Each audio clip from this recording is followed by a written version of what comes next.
Hello and welcome to the Weekly Stuff Podcast with Jonathan Lack and Sean Chapman. We are here to talk about stuff. We had a week off and then a day off. Part of that was because you had a cold.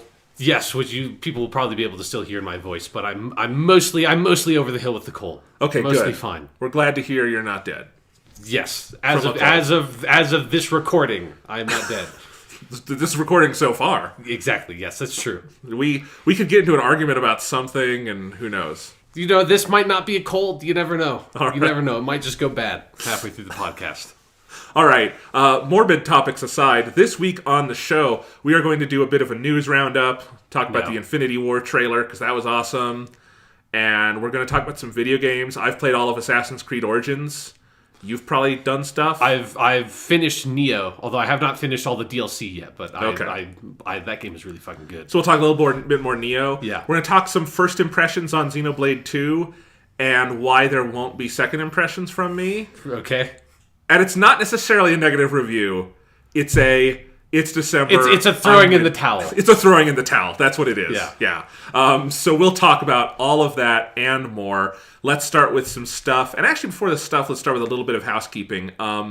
We are going to have a lot in the month of December. I just want you guys all to know. Next week is going to be our big Doctor Who retrospective on the Stephen Moffat era, which we have been promising for months and months and months. And working quietly. Yes. There's going to be a written version of all that coming after Christmas because I want to include his last episode in that written countdown. That is taking me a long time to write, as you might imagine. Yeah. Anyway, so that's all fun. We're going to review Star Wars The Last Jedi in a few weeks. We've got our top 10 video games of the year, which we are working on. That will be pre-recorded for the week of around Christmas. Not sure when I'm not going to put it out on Christmas Day, which would be the Monday we usually put podcasts out. No one will listen to it, but I'll put it out around there. So December is going to be crazy, and so the last week off was also because just like we need to get ready for it. And we've got a lot we're going to record. We're going to have another Doctor Who bonus podcast. It's fun. So let's talk about some stuff, Sean. All right.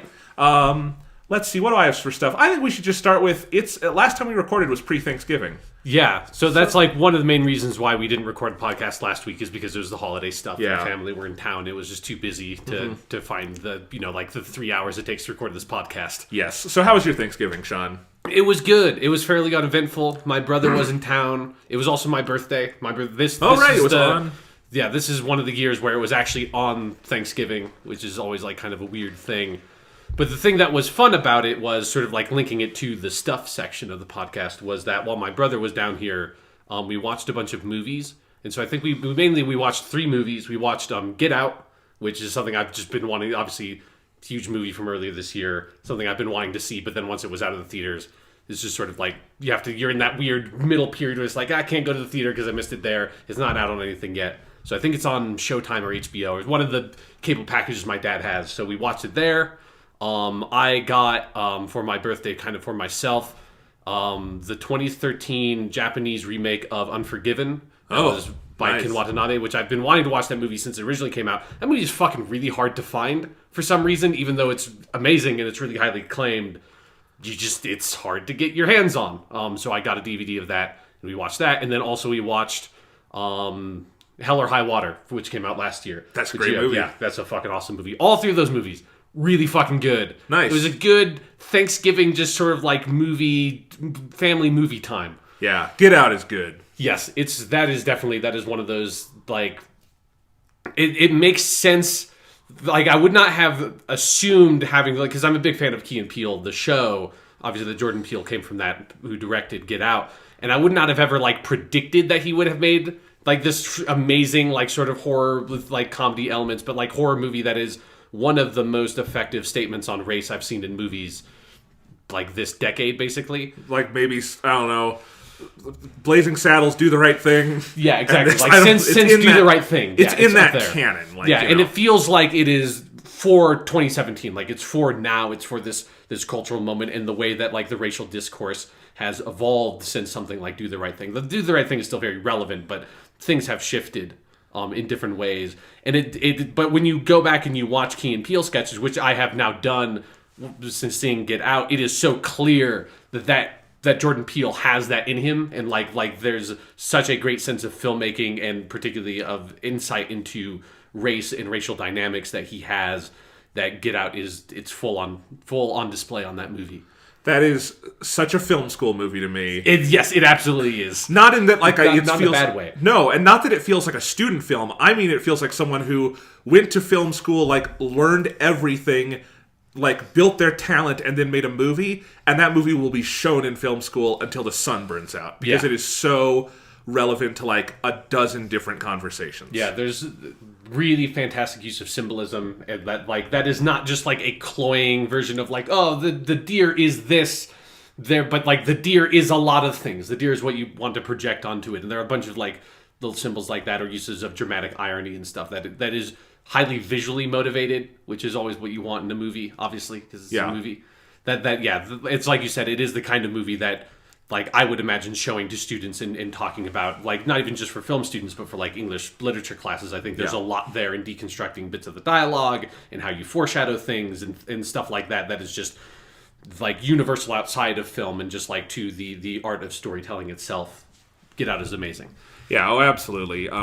I saw my favorite movie of the year this week. Okay. Yeah, I saw the movie Lady Bird in theaters by the wonderful Greta Gerwig, who has been a wonderful actress in indie films and art house films for several years, has written several films, some with Noah Baumbach, like Frances Ha, and this is her first film as writer and director, and obviously getting a lot of acclaim. It's actually now the most acclaimed movie on Rotten Tomatoes because it has the most positive reviews at 100%, which I just think is so cool. Yeah. And it is just one of my favorite movies ever. Very rarely I get to say that about a movie I just saw new in theaters.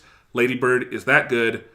Everything about it. It's not as fresh for me right now because I saw it the day before Thanksgiving. But it was in that same time period as you watch these movies. And if you have the chance to see it. I don't know who on this earth could not relate to it in some way or another, as long as you have a soul and a heart and a brain. It's a coming-of-age story in some ways, you know, that we've seen with like young white male protagonists many, many times, from The 400 Blows to Rushmore to, you know, any number of films. But here it's about, you know, a young woman played by Saoirse Ronan and, you know, written by Greta Gerwig and directed by her. And it has a voice that is so unique and pitch perfect and observational. You know, one of the central things in the movie is the relationship between the main character and her mother, played by Laurie Metcalf, in an astoundingly powerful performance. And like, I think, again, anyone who has a parent should be able to recognize like things that are true in that relationship. And there are just things Gerwig observes in that film that are so painfully human. I can't believe you can even get them on film. And you see that throughout. It's a beautiful, funny, aching, wonderful movie. And, you know, I don't know if I'm going to be able to see enough stuff to do a film top 10 list this year. I've been kind of focusing on other things this year. But it would probably just be Lady Bird like 10 times in a row, and then maybe I'd throw in an episode of Twin Peaks. I'm kidding. Sure. But no, this has been a really good year for film. Like this, whatever like level of film you engage with, whether the mainstream or art house or everything in between, like I think there's a lot of good stuff. Clearly between now and the end of the year, there's so much to go see. I'm like, this weekend, I think in Denver, we're getting The Disaster Artist, which looks amazing. Yeah. And The Shape of Water, the new Del Toro movie. Yeah. Which looks amazing. And which I've gotten a screener of that one. And I'm not watching it yet because it's like, that's Del Toro. I'm going to see it in a theater. Mm-hmm. It deserves it. So anyway, wonderful year for film. Lady Bird is this is one of my favorite kinds of movies, done as well or better than I've ever seen it. And I also love that it's not a movie that's proving divisive yet. It hasn't had an annoying backlash yet. Like, it's just give it a month. Give it a month, but also like it hasn't happened yet, and that kind of, because usually like even within critic circles, you get like the praise, then the backlash, then the backlash to the backlash. Yeah. I like that Lady Bird is just uniting people, and it's something we can all go online and agree about. That's a great movie, and Get Out is the same thing. Yeah. Other than like weird white people, we can all agree Get Out is a great movie. Yeah. It's just one of those years. Yeah. It's awesome. So that was my movie experience. Cool. Yeah. Speaking of movie experiences, I have one other story to tell that I almost forgot. But I wanted to tell this really quick because it was a big life event for me. I got to give a guest lecture at the University of Colorado, our alma mater. My favorite professor from when I was there, she was also my mentor, mentored both of my honors thesis and my master's thesis, and is now my dear friend outside of college. And she asked me, she teaches a class called Women in Film, and asked me to give a guest lecture on Spirited Away, which on this podcast in July I named my favorite film. Yeah. And I have written, 2 theses about Studio Ghibli and all that stuff, so I was fairly qualified to do this. And it was one of the coolest experiences of my life. We did about a 15-minute introduction to the film, kind of framed it for the students, gave them a lot of background information. We watched the movie together. I brought my Blu-ray, which is from Japan, and so it was really cool to see that on the big screen at CU. We have very nice screening rooms.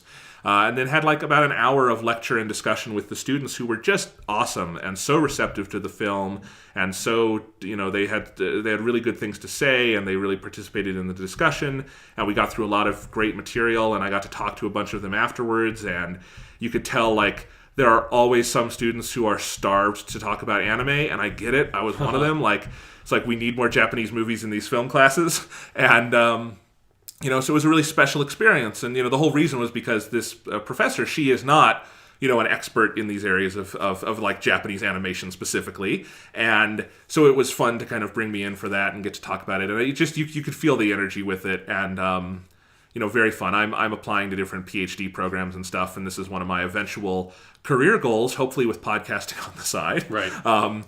But it was really cool to kind of get a hint of that and do that, and it was just a very fun experience. And I mentioned the podcast because in my introductory slides, trying to tell them who I am and why I'm up here talking to them about this, I mentioned on my podcast, I called this my favorite movie, and I showed them my list, and you can tell how many pretentious Japanese movies I have on it. And it was just and so I had a couple people I'm going to listen to that podcast, and I was like, I swear more in the podcast than I did in this lecture. But they didn't seem to mind. So if we have any new listeners from that, that's cool. Yeah. I mean, it is something about thinking about the podcast and lecturing and that kind of stuff is that, one of the great benefits of doing the podcast like this is that we're basically just giving lectures on whatever we want to talk about for 3 hours, right? Yes. Every single week. So you're stretching those skills. If they're listeners, I recommend just fucking do a podcast just on your own. It's good. It's good for you. It stretches those skills.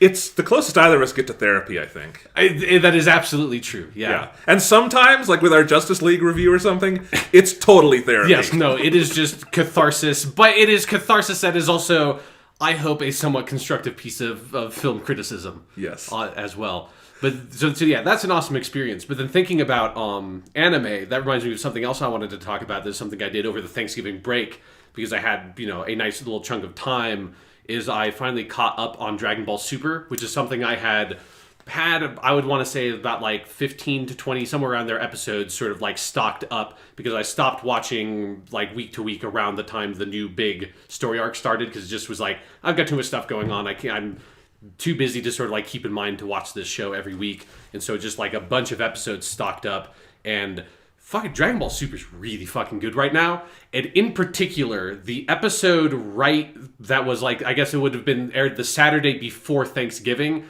has maybe the best fight scene in Dragon Ball ever. It is fucking ridiculous what they do with that, and it is something about Dragon Ball Super. If you have not watched it, one of the things I really appreciate is it feels like they go back to the roots of Dragon Ball, original Dragon Ball. And the sort of the bit more of the slightly, it's still ridiculous power levels and stuff of Dragon Ball Z, but they find a bit more of the grounded martial arts to put in there as well that original Dragon Ball had. And one of my favorite things about this current story arc is that it's basically there's all these different universes in the multiverse or whatever are thrown together in this massive tournament by this character called Zeno, which is the king of everything, who's deciding that we have too many universes. We need to start getting rid of some universes, basically. Universe cleanup is what's going on. That is such a Toriyama story. It's really good. And so all the universes are put together in this massive tournament, and I think every universe has 10 fighters,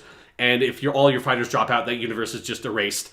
Probably something is going to happen, I would guess, near the end of the arc that makes it slightly less morbid, that, like, fucking, like, 9 whole universes or whatever are just erased from existence, and, like, all these characters you're coming to care about from the other teams are all fucking going to die at some point as soon as the team is eliminated. I'm guessing that's going to get slightly less dark at some point.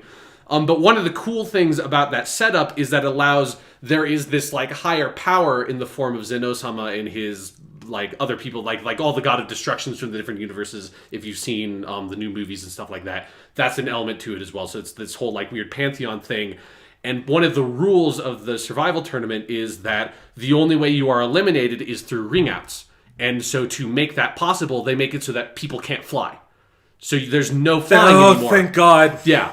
Which is something that the flying was fine for a lot of Dragon Ball Z, but it reminds you of how much better the fight choreography and the pacing and stuff of those fights can be when characters can't just fly all the time. The best fights in the manga, and I think often in the anime, are at the Tenkaichi Budokais in original Dragon Ball, because even when there is flying, it's very special when it happens. And there's he was so good at doing fight choreography, and was in Z as well, but it's just a different thing in Z. Yeah, it's so overblown in Dragon Ball Z that it's hard to, like, get this sense of and it's one of the things of, like, this episode of Dragon Ball Z where Goku fights this new character named Kefla, who's a sort of a Saiyan from one of the parallel universes, because one of the parallel universes has Saiyans that are still alive, which is a really cool thing. That's something that was introduced in an earlier story arc that is now sort of a bigger thing here.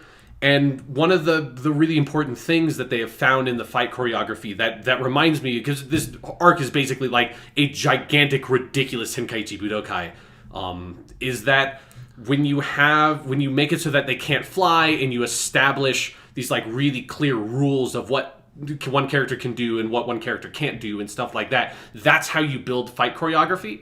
And that's how you build an engaging, interesting fight scene between two characters. And it's like the principles upon which, like, kung fu movies have always been made. It's like every great action movie, or like action movie that relies on, like, one-on-one fight sequences, that is what, like, you are looking at. And it's the thing that watching this fight sequence where they just come up with so many really interesting ways to push the characters, push Goku and Kefla in different directions, and then resolve the fight with like one of the coolest things I've ever seen. Just what Goku does to win the fight is so clever. Goku wins? That's such a spoiler. Yes, Goku wins the fight. Yeah, Goku doesn't get eliminated halfway through the story arc. Sorry for the big spoiler. But the sort of the technique he uses, and it's not just like oh, he learns a new technique. It's how he applies, like, a specific technique in a really interesting way, is so clever and creative that I had to immediately go on YouTube. And I've never really done this before, but I was very grateful for the ridiculous community of reaction videos on YouTube, that if something amazing has happened in something and you just want to share that reaction with other people, because in my normal life, I don't know any, like, even you don't watch Dragon Ball Super yet. So it's like, I don't know anybody who watches Dragon Ball Super. The only way I could have a communal experience with that was just watching people react to it on YouTube, and everybody has the same slack-jawed, fucking dumbfounded reaction to the amazing fucking shit that Goku does. That experience was so awesome, and put into perspective for me some of the stuff that frustrated me around the discourse, and has frustrated me around the discourse specifically with DC movies. I think it's true of a lot of Marvel movies, of people saying that, like, oh, it's just a big dumb action thing that I just want to see the big dumb action, and people sort of being like, Justice League is like a 7 out of 10 movie because it had action scenes in it. I'm like, what the fuck are your standards? That it's just like, as long as there's a scene that you could reasonably label an action scene, that's it, and that's as far as it goes for you. And that really frustrates me when there are a lot of people that like something like Dragon Ball Super that is way lower budget and does not have anywhere near the amount of fucking time you have to put together a movie like Justice League.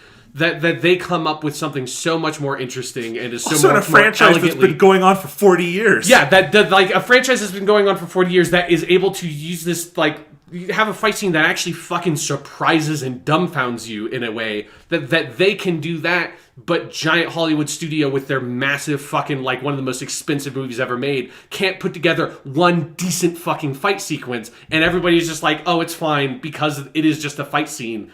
And I know that, like, this is out there, but it frustrates me that so much of the discourse that bubbles to the top is this really, like, like, Transformers is fine because there's action scenes in it stuff of, there is an artistry that goes into making that stuff, and I want people to appreciate that artistry, because that's the kind of stuff that so often goes completely unnoticed and completely unappreciated, because the kinds of people that have the training to appreciate it are focusing on more artsy-fartsy kind of movies and not on, Thor Ragnarok or something. Hey, to at least some extent, we get the art we demand. Exactly, yeah. And we have not demanded much of Hollywood in a lot of these areas. Yeah.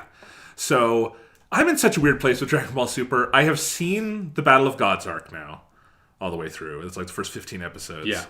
And I want to keep watching, but the problem, one, the show starts slow, obviously. Yeah, but, especially if you've already seen those movies. Yeah. Or like me, you've seen Battle of Gods at least 10 times. Okay, yeah, then it's even more exacerbated, I would imagine. But the other thing is just, I feel bad because on one level it's like, I want to take advantage of this incredible thing that there's new Dragon Ball airing in my lifetime, which, I mean, the last few years of Z aired when I was like 3 years old, but that's a different thing. Yeah. And they weren't airing here yet, obviously. And that's amazing, but also like, I'm not caught up, and then every time I think, okay, now I'm going to go catch up, I'll see like, oh, they're at 60 episodes, they're at 80 episodes, they're at 120 episodes. Yeah, they're over 100 now. They are soaring. They are going to get past original Dragon Ball, which is 153 episodes. And it's just, I keep getting too intimidated by it, and so I'm in this weird, like, loop that I cannot get out of.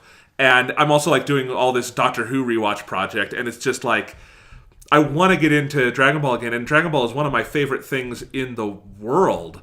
But I don't know. I will get to Super eventually. Like, one of the things I am doing is I'm collecting the Blu-rays as Funimation puts them out. They're putting them out really slowly, and I hope they speed it up. And I'm watching those as they come out. But anyway. Yeah. It is something, though, that... Because I had been so busy, it'd been a long time since then I sat down and was like, I need to watch some anime. Yeah. This is a thing I like. Is that it did remind me that it's like... Each episode's like 22 minutes. It's like, that's so much more doable than like, I'm also doing my like watching through of modern Doctor Who stuff. And that's like, it's so much more of a time commitment to be like, I have to sit down and have like 44 minutes for an episode. That's so different than I can just like pop this thing off super quick, like right before I go to bed, and then end up watching fucking 3 hours of it anyway. Well, that's what I was going to say. That's what happens to me with Doctor Who. Because Classic Who is a similar thing. They're 22-minute episodes. Exactly, yeah. But I will often watch a full 6-part serial of Doctor Who. I would never do that with Modern Who. I don't watch 3 episodes of Modern. It's the same time, but for some reason it just carries you through. And this is my transition into my last piece of stuff. All right. Sean, I'm sure some listeners are getting annoyed by this weekly segment where I talk about classic Doctor Who. But I love it because, this is stuff that's been bubbling up in me since I was a fucking sophomore in high school. So that's when I watched a lot of these stories. The bug has hit me so hard. I'm almost done with John Pertwee. I'm going to get into Tom Baker. At some point in Tom Baker, I think I'm going to have to do like a flashback and go watch all the surviving first and second Doctor stuff. Yeah. And then come back like mid Tom Baker and go on through the rest. That would be like a good, like, before you get into the John Nathan Turner years, maybe, that you flash back to the beginning. Yeah, because the Tom Baker's long enough that it would be fine to take a break in the middle there. Yeah. But I'm having so much fun, and I just got through the end of Joe Grant's tenure, which is the end of season 10. John Pertwee's run has an interesting thing where his first 2 seasons are just phenomenal. His 3rd season is mostly kind of meh. There's the Sea Devils, which is great, and the other ones are... there's Curse of Peladon, which is pretty good. But some of the other ones are like either interesting, like Day of the Daleks, or bad but still fun, like The Time Monster. But then season 10, they came roaring back because you got the 3 Doctors, which is I don't know if it's a well-written story, but it's a fun story. It's something that it's amazing that it's good at all, because like when you think about the demands of having 2 leads like that in Doctor Who, that's not designed to have 2 Doctor Who's there. I really enjoy the 3 Doctors. It's a really fun one. I think it's got some like problems with the scripting, but like it's a fun one. And I think it's like maybe my least favorite story of that season. That season is amazing. You have then you follow with Carnival of Monsters. Yeah. Which is the most unheralded episode of Doctor Who that's so good. Like, you never hear about Carnival of Monsters. It's true. It's as good as all the other Robert Holmes ones. It's amazing. You could take that script word for word, make it today, and it would be like the most acclaimed thing on TV. It's fucking amazing. He is a genius. Yep, yeah. No, you will find as you watch through this that there are quite a few Robert Holmes stories that you've never heard about, and you're going to watch them and be like, this is so fucking good. Right. It just turns out he's written so many good ones that, like, you just can't talk about all of them all the time. Exactly. No, like, Carnival of Monsters, watch it. It looks silly on the outside. It is genius. It is just a genius idea. Robert Holmes had a quality, because I also just watched The Time Warrior, and this one's the same way. Fucking good. We'll get to it in a second. where Robert Holmes felt like he wrote without any consideration of budget. Just like, I will come up with the craziest ideas, and they're going to figure out how to do it. Carnival of Monsters, whoever had to direct that Doctor Who serial probably shit their pants when they read that script, because what it asks would be like a big ask today from a production team. And they did it. And the Time Warrior, that would be a really big ask. And they just did it beautifully. Like, his imagination pushed them places. And that's so key. But we have that. Then you have the 12-part, like, epic, which is Frontier in Space into Planet of the Daleks. Right, yeah. Planet of the Daleks is kind of up and down, although it's Frontier in Space is very good. Oh, Frontier in Space, Sean. It's so good. Because it's the last Master story, and that made me... Or Roger Delgado Master story, which I teared up at the end because he doesn't get a resolution. Yeah. And he was going to, but he sadly, Roger Delgado passed away in a car crash shortly after that episode aired. But it is such a good Master showcase. Episode 4 of Frontier in Space is one of the best 20 minutes of Doctor Who you'll ever watch, because it's just the Master, Joe, and the Doctor on a spaceship together. It's practically a bottle episode. And the Doctor foils the Master and escapes by having Jo face her back to the camera that is watching them and just talk for hours on end to convince the Master he's still in the cell. Right, and it's fucking brilliant.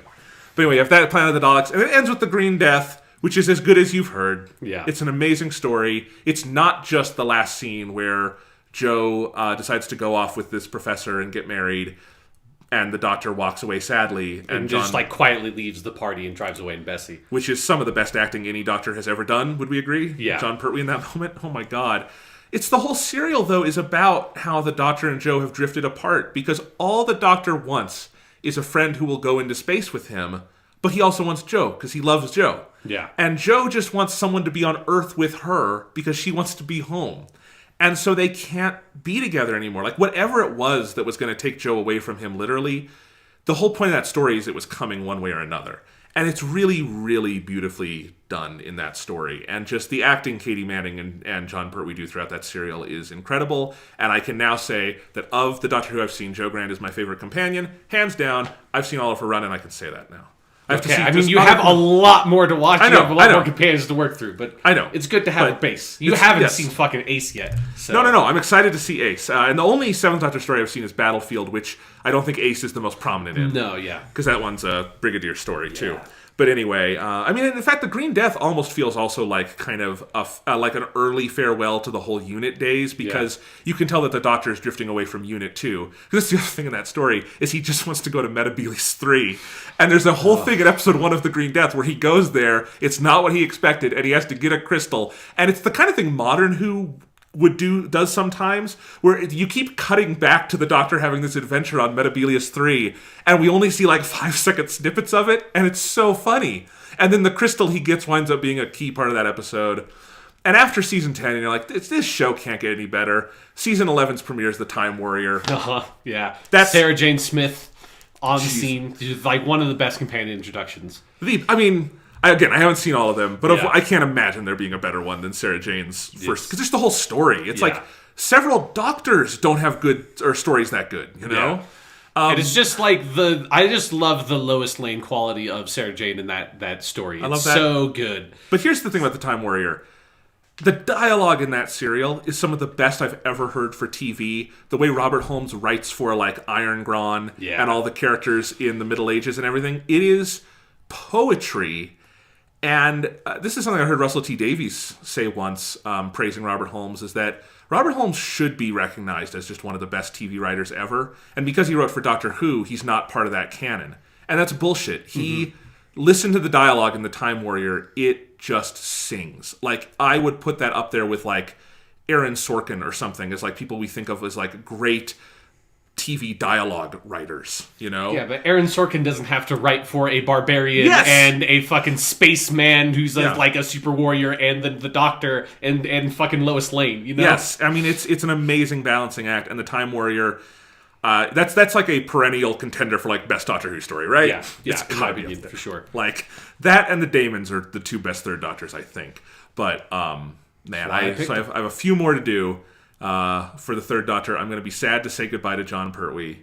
Very sad, because he's so good. He's such a human Doctor. Yeah. I think because he spends all of his time on Earth around people, and he starts out so kind of cold in some ways, but he grows to just wear those emotions on his sleeve, and he has such close relationships with people. He feels like just your dad or something, or your uncle. He feels like a family member at this point watching the show.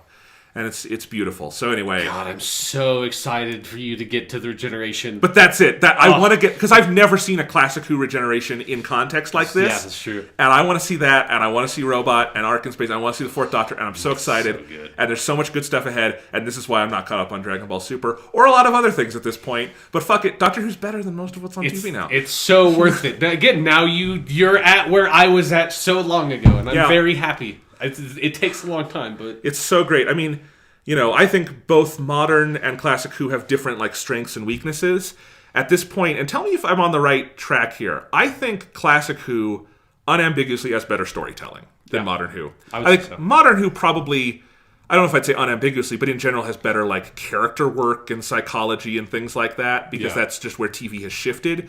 But if you just want to see good fucking storytelling, the fundamentals, classic Who, and kind of whatever era you sail to, I'm right now going linearly through this era, but we're jumping around with our project, there's always something there to find. Yeah, especially if you're looking at the best of classic Doctor Who. Yeah. I think that generally speaking, modern Doctor Who doesn't match up to it. You have some standouts like a Heaven Sent that really does, or Blink is a pretty good example of a really well-told story.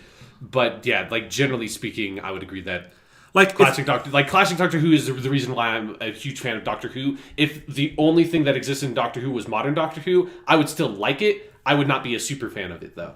Yeah, I do think the Capaldi years live up more to classic Who than other eras. Obviously there's different. Well, that's a good transition because I do want to talk a little bit about kind of a bit of catch up on my modern Doctor Who watch, because I think the last time I talked about it, I was still... You were in Tennant. Yeah, I was still in season 3, and I'm in season 7. I just watched the Bells of St. John, I think was the last thing I watched. It's been a couple of days since I watched one.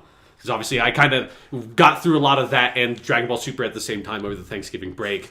And did you ever mix them up in your head? The Doctor's Kamehameha was so cool. I was really impressed when Krillin used the sonic screwdriver to deceive an enemy and throw them out of the ring. No. Biggest problem with modern Who, overuses the fucking sonic screwdriver. If I'm Chris Chibnall, episode 1, Jodie Whittaker, 13th Doctor, she drops the sonic screwdriver, it breaks, and she never mentions it again. You just 5th Doctor that bitch? Yes. Just get it the fuck out of here. If I'm Chris Chibnall, I do that. And also, everything's a 2-parter, so we have more time to tell stories. Yeah.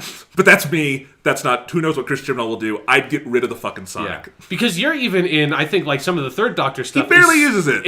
And that's some of the most that it's used. I mean, the 4th Doctor, there are eras where there are bits where he uses it probably the most. But generally speaking... You'll go seasons without him using it. And, the modern Doctor Who, and that's one of I'm watching the Matt Smith stuff. It's the biggest crutch of the Matt Smith years. Yeah, I like Matt Smith a lot. It sometimes gets pretty obnoxious. It's just you can't just... it just doesn't make any fucking sense what he's doing with the sonic screwdriver most of the time. They toned it way down for 12, and he still uses it more than any classic Doctor. And I mean, they with 12, he doesn't have it for season 9. He has the sonic sunglasses, which perform a similar function. But that was one of the great things about the sonic sunglasses, that I think it forced writers to use it less because it didn't have the visual appeal that the sonic screwdriver had. I'm sorry, I interrupted. It's just a rant I had to get off my chest. No, I totally. It's appropriate because again, I'm nearing the end of the Matt Smith era where he really likes that sonic screwdriver a lot.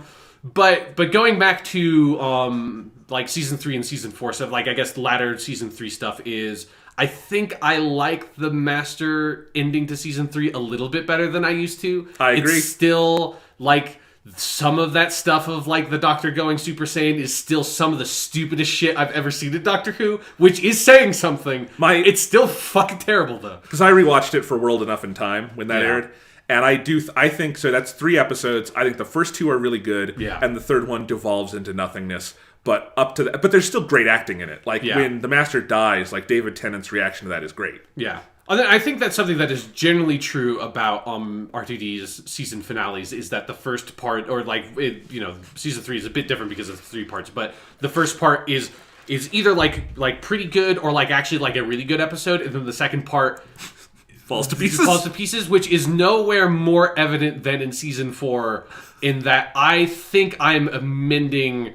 I don't know if I've ever specifically said what I felt was like maybe Love and Monsters was for a while my like that's the worst episode of Modern Doctor Who. The season 4 finale is the worst episode of Modern Doctor Who. Journey's End. Yeah, like that is hands down. Like Wedding of River Song is better than that by a lot. Like Journey's End is one of the most dull fucking hours of television I have ever seen. And I've seen it before. I did not, and I remembered it being boring, but I think one of the things I forgot is that I didn't remember anything about that story because nothing fucking happens. That whole episode is the Doctor standing in a room and not talking to Davros. And then, like, that's the worst written Davros has ever been. Davros is usually Davros and Spires are the best in writers for whatever episode he's in. That is not the case in Journey's End. Russell T Davies had a weird thing. He had so many positive qualities. He was very bad at writing Dalek stories, and he liked to do it way too much. All the time, yeah. I mean, it's not every finale, but season 3 does still have a full 2-part Dalek episode, which is awful. very bad. Yeah, Daleks in Manhattan. No, I have not seen Journey's End this decade.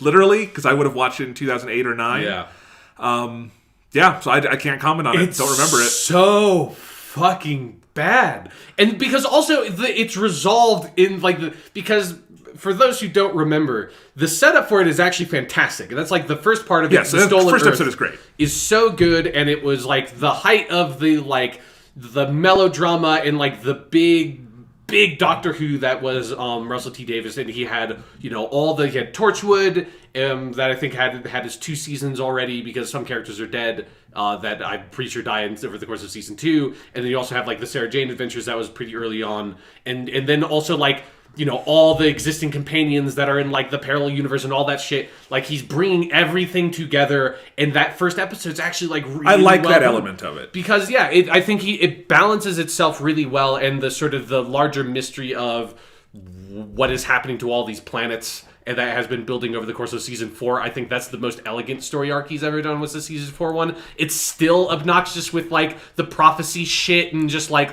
hitting you over the head with it, but there's more of a storytelling quality to it than he usually did. And so that, like, the big exciting nature of that, I think there's a lot of momentum and thrust over the course of that episode. And it doesn't even, like, David Tennant's not even in it that much, which is interesting. But then you have Journey's End, where they reveal that the Daleks have stolen all the planets and all this stuff. It's like, oh, that's, of course it's the fucking Daleks. Whatever. And it also has that big cliffhanger of David Tennant getting shot and having to regenerate into his hand, which has one of the things responsible for the royally fucking up of the regeneration order continuity bullshit we're in with Doctor Who today. That will be a mark never undone. Because Stephen Moffat is a continuity nut, and he couldn't let it go. Yeah, which I get. It's who he is. And now that I know that that's like now canonized as a full regeneration, it makes sense when you watch that episode. But it's just annoying. But then you have fucking Journey's End, which is like the Doctor at the beginning of that episode is locked in a room with Davros and is in that room with Davros for the entire fucking episode. David Tennant is on 2 sets in that whole episode. He's on the TARDIS set and he's on the set talking to Davros, and this is an extra long episode. And that's it. And he's playing 2 characters, and both of those characters are only on 2 sets for the whole fucking episode. That's supposed to be your giant epic finale. That's the biggest fucking event in Doctor Who history up to that point. Which how it feels like they're trying to bill it as, and it comes across as the most nothing, low budget fucking episode of a TV show you've ever seen, which is a big issue when you also don't have any good character work or writing to fall back on, because the whole thing is this big action spectacle that doesn't have any big action spectacle, and the whole episode is resolved by Donna flipping some switches that just defeat the Daleks, and there's no setup. There's no like Chekhov's switch or something that they establish early on that these switches are going to do something. If only we had someone smart enough to do it. There's nothing. It's just we've spent enough time with David Tennant standing in this fucking room in the spotlight, getting yelled at by a bad version of Davros. Now it's time for Catherine Tate to flip some switches and the story's over. It's like, what the fuck is this? It's so bad. And having just recently rewatched The Wedding of River Song at the end of season 6, I still don't think The Wedding of River Song is very good. There's a fucking story there. There's momentum. There's character work being done. Many things it's not a boring episode of Doctor Exactly. Who. Yeah, it's exciting at least. It's very underwhelming in its conclusion, but there's at least like there's parts of that episode that are really enjoyable, and I think it does some interesting things or has some interesting ideas. Journey's End doesn't have anything going for it. What do you think of the specials? The 4.5 year? They're pretty good. Like, I actually think I like Planet of the Dead is one I see that a lot of people usually don't like that much. I love that one. I like that one quite a bit. I really like the character in that. The thief lady. Yeah, she's good. The Next Doctor is very boring. Yeah, I've never liked that one very much. Water of Mars is very good, and then The End of Time Part 1 is The End of Time Part 2 is pretty exciting. Yes, but I think there is an element to it of, like, even though I do think that generally speaking the David Tennant era gets better as it goes along, there's something about Russell T Davis's version of Doctor Who and his interpretation of Doctor Who that gets very dull to me. Yeah. And I got pretty exhausted by the end of the David Tennant run. Even though, like I think some of those stories are really good in isolation, but when like you're working your way through it, it's fucking just like, I think there's something of, I really love David Tennant, I love his performance, but there's not enough there. And I feel like there were some indications of some interesting directions to go with the 10th Doctor, and you get some of that at the very end. But I think his version of the character is pretty static and doesn't have enough mystery or something to him, the way that like most of the really good versions of the Doctor have this element that they can play things in like different surprising ways. I think David Tennant sort of found this really charismatic groove pretty early on with the character, and all the writers just wrote him into that groove deeper and deeper, and he never got out of it. He's almost too good an actor for it. Yeah. I mean, for not for Doctor Who, we have people like Peter Capaldi, but you know, like Moffat took it as a challenge to Peter Capaldi of, we're going to keep upping it. I don't think anyone in the 10th Doctor era was scared enough of David Tennant and his talents. Yeah, like they never throw him a heaven sent. You know, they don't give him something like really I'll say dark this, and weird to play. I think David Tennant and Matt Smith as performances are roughly equal to me. Like, I think they're pretty much on par. I think as a character, 11 is way up here versus 10. I agree with that. Is that fair? Like, I think Matt Smith had way more to play over his 3 years. Like, I honestly, in my mind, 9 and 10 are kind of equal, because I think in that one season, Chris Eccleston maybe gets to achieve more as a character with an arc than 10 ever did. Yeah. And I also think season 1 is far and away Russell T Davis' best season, so there's that, but like, Yeah, but it is something of like, it's really, I just found it so exhausting by the time I got to the end of David Tennant's run, and then you get 11th Hour and you get Matt Smith, and just like the whole reset of the show is so needed at that point, and I had kind of forgotten just how good Matt Smith is immediately. Like, he's an amazing actor. Yeah, his take of the Doctor, I think that was one of the things that sort of put into relief why I was so exhausted by the David Tennant stuff, was that like they're just giving Matt Smith more to play, and I think Matt Smith is finding more, is holding himself back more and allowing like you, I think, to read more into the Doctor and his character and his motivations, which is really important for that character. Is that, you know, you kind of talked about how the third Doctor is a very human Doctor, but at the same time he has like these alien qualities to him that interject a lot in his era. Whereas like the 10th Doctor, I think almost like doesn't at all. Like, if you could convince me that the 10th Doctor is just playing a human, because no, I get that. He doesn't have this alien quality to him. I meant human in like an emotional sense, but exactly. I get what you mean. Yeah, like the 10th Doctor feels like a really smart, nerdy guy, not like this ancient Time Lord that's, you know, grew up in a whole other civilization that has different rules and a different sort of like way of viewing the universe and space and time and everything. Part of it is also that David Tennant is hot. And I don't care, gay, straight, you can admit that. He's a fucking hunk of a man. Yeah. Matt Smith is weird looking, and it helps. He's got a weird face. He has to work for it. Yeah. I mean, we all want to fuck Matt Smith, but for different reasons. It's not the raw sexual chemistry. Okay, that you maybe saying everyone casts too wide a net there. But yeah, like season 5 is so fucking good, and I'm sure we'll talk about some more of this stuff when we do the Moffat stuff. But in a later episode, next week we're going to talk. Next episode. But here, you know what? I think 11 is one of the great Doctors, and I think I do too. Yeah, and I said that when he regenerated, and then I thought, you know, for a couple of years before I revisited all his episodes, like maybe I jumped the gun on that. And I need to think about him in historical perspective. Having just rewatched it all now, I still think it. I think Matt Smith it's a performance for the ages. I definitely agree. Especially like rewatching season 6 helped of like season 6 is a weird one because it ends so flat, but most of season 6 is really fucking good. And I think like there are some ideas there that don't fully pan out, but the overall like goal of season 6 and like the structure of season 6 is so interesting and different. And that's one of the things that I think also sets it apart from a lot of the RTD stuff is like every fucking Stephen Moffat season is totally different from every other Stephen Moffat season. This is very true. And sometimes that was a bad thing. Like like the season 7 split and like what they do with Amy and Rory is so weird and kind of start and stop that like even though a lot of the season 7A episodes are very good, like as a season structure, it's like really hard to kind of get your head around. But like generally speaking, it prevents this sort of like Doctor Who fatigue that I had with RTD, where every single RTD season feels like the same season, just like some of the individual episodes get a little bit better each time. But for Stephen Moffat, it's like season 5, season 6, season 7, and then continuing for like Peter Capaldi seasons 8, 9, and 10.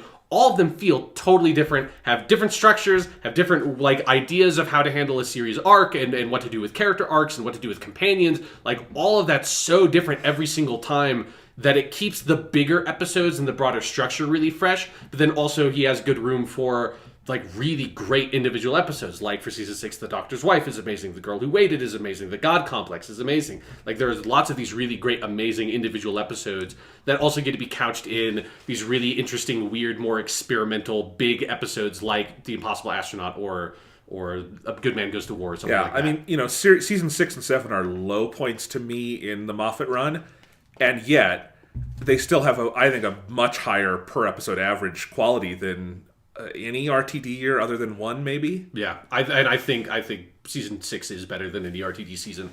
Okay, and I would I would put through them all. I would put series 1 above series 6, but I understand where you're coming from with it. Man, if you go back to season 1, like some of those, I rewatched it like several times, but yeah, some of those stories, I know. Man, like the first 5 episodes are very up and down. That two-parter Aliens in Slitheen London part is two-parter really creaky, is but not good. I love Chris Eccleston. That's all there is to it. He's really good, but I think because also it's just like the whole production of the show just gets yeah. so much more mature and interesting. Like that, like Impossible Astronaut is such a fucking just beautiful looking episode.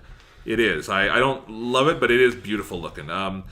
Speaking of which, let's transition into the news. All right. And while we're on our Doctor Who roll, we'll start with the Doctor Who news. That way, anyone fast-forwarding through the Doctor Who parts of the show, keep fast-forwarding, and in about 5 minutes, we won't talk about Doctor Who anymore.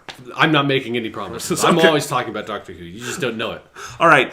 This was from a report on DoctorWhoNews.net, which is a website I visit because they have all the Doctor Who news in one place, which Makes is good. sense. It's a good name. And they just did a roundup of some recent news, and I wanted to go through some of them because I think it's actually pretty interesting. More is changing with Chris Chibnall than I think we all realize at some point. Like, we've talked about before that they're cutting the episode count to 10. The episode's going to be a little bit longer. We're going to have 3 companions. You know, we've talked about all this stuff. New TARDIS set. Yep, stuff new like TARDIS set. New TARDIS exterior, which Yeah. is a whole thing. And now that I've seen Classic Who, I know where it's from. Exactly, yeah. Anyway. You have the black panel now. Yes, black panel. And no St. John's ambulance. Yeah, that's on it. only the very early TARDISes have that. Okay. And then the modern TARDIS. Does the RTD TARDIS have that? No. Okay, No, so that's definitely Moffat added it? Yeah, and that's also like, I think the Doctor Who and the Daleks, like those movies had that as Okay. well. Anyway, so they are now shooting Series 11. They're underway on making the episodes. And they have... This is a nerdy thing, but I love it. They have new cameras and new lenses they've bought for the show because Chris Chibnall is going for what they're calling a more filmic and cinematic look, which Dudger's already pretty fucking cinematic. Like, if you look at like the Rachel Talele episodes of the Capaldi run. But they are shooting Series 11 on the Arri Alexa XT camera and the Alexa Mini cameras. And the Arri Alexa is my favorite digital camera when I see it in a movie. I can actually spot it pretty well because it has such a great range of light and things and texture and things like that. I don't know about Blade Runner 2049, but I know Skyfall was shot on the Arri Alexa. We're talking Roger Deakins movies, so it can work miracles. This is not the full like Arri Alexa you'd shoot that on. This is the XT, which I assume is a modified version for more like TV productions and stuff. I don't remember the names of all the lenses, but it's so cool that they're doing that. And I like that. It just indicates to me also that like they're not like scaling back for the new showrunner. Like Chris Chibnall is getting more investments. We've got a bigger cast, we've got better cameras, things like that. All of that's very cool. I love that Doctor Who we have not reached the sixth Doctor, everyone wants to kill the show phase yet. Yes, they're still trucking along. And that's awesome. Doctor Who has a lot of money behind it, and that's great. Another big departure, Edward Russell, who has been, you probably haven't heard his name, but he'd be an important figure because he is the BBC's brand manager for Doctor Who and has been since 2005. So since the show came back, he has managed the brand at the BBC. He's leaving the show at the end of the year, so Twice Upon a Time will be his last episode. And there is also rumored, and it's not confirmed yet, but it is rumored through multiple reports that composer Murray Gold will also be leaving at Christmas. I hope that's not true. But if it is, let's list the people leaving at Christmas. Stephen Moffat, the other executive producer, Brian Minchin, who we never give enough credit to the second executive producer, but both of them are leaving. Peter Capaldi, obviously, Pearl Mackie, Edward Russell, as we see here. Rachel Talalay probably isn't coming back to direct because they don't. I think Chris Chibnall is using new people. Murray Gold might be there, and Murray Gold's, like Edward Russell, has been there since 2005. Yeah. I mean, these are and Stephen Moffat has been there since 2005. I mean, like the number of people. It's the show is regenerating. Yeah. Every cell of its body is changing, and that's kind of an incredible thing. I will just say though, I don't know if that's true about Murray Gold. It would make sense. He's done it a very long time, and if he wants a break, I totally get it. At the same time, I don't think there has ever been a more impressive run of TV music than what Murray Gold has done for Doctor Who. Because I don't know if one person has ever done music on this scale for that long. And I recently rewatched World Enough in Time and The Doctor Falls. And this is just an unreal thing for TV where he is quoting music in a 2017 episode that he wrote in 2008. 2007 for the Master story with the 10th Doctor. Yeah. And that's just... to hear his music evolve through 4 Doctors, 2 major eras, all this stuff, it's been an incredible journey, and he is such a musical chameleon. I have no doubt that if, Chris Chibnall was able to keep him on, that he would continue doing amazing work. And it's like the one part of the show that I don't think needs to change. The music is as fresh as in 2005. But if he does leave, I don't know how you fill those shoes. That's a hard one. Yeah. No, it is one of those things, though, of, he has to leave the show eventually. It's true, yes. And if he's going to leave the show, this is the time to do it, right? Because he knows, I think it's good to allow Chris Chibnall and his team to sort of build the show that they're trying to build. And you obviously, I would love for Murray Gold to stay, but if he's going to leave, now would be the time to do it, and not in 2 years or something. And if Murray Gold does leave, whatever fuckers own Doctor Who music right now, release the Series 9 and 10 soundtracks, you utter war criminals. I need the fucking Heaven Sent music. I need it. It's ridiculous. They were so meticulous. We got seasons 1, 2, 3, 4, 5, 6, 7, 8, which these amazing, beautiful soundtracks. We had every scrap of music he'd written for this show, and then they just turned the tap off, and we don't have soundtracks for the last 2 seasons where he did some of his best work. Put them out there. I'll pay whatever you want. Yeah. And there are plenty of companies... La La Land Records here in the US or something that do these limited runs that you could get them out through and they would sell out, but for some reason no one's doing it. You fuckers, it's a crime. Yeah. Get that music out. Yeah. Man, anyway, that's Doctor Who news. I'm happy there's Doctor Who news. Yes. Because the well is about to dry up for several months. Yeah, we're going to December. Yeah, we're going to get our Christmas special, and we're going to get a glimpse at what the future is going to look like, and then it's going to be quiet for a long time. We're going to see Jodie Whittaker in a hoodie, I assume, if that's what the 12th Doctor is wearing. And a very ratty hoodie. Ratty hoodie, and then we'll leave for several months. So we won't even see her in the suspenders yet. Yeah. Anyway, that's Doctor Who. Sean, should we do other news now? Is there anything else to talk about in the world other than Doctor Who, Jonathan? Let's go back to another conversation we've had in the past, which is about Justice League.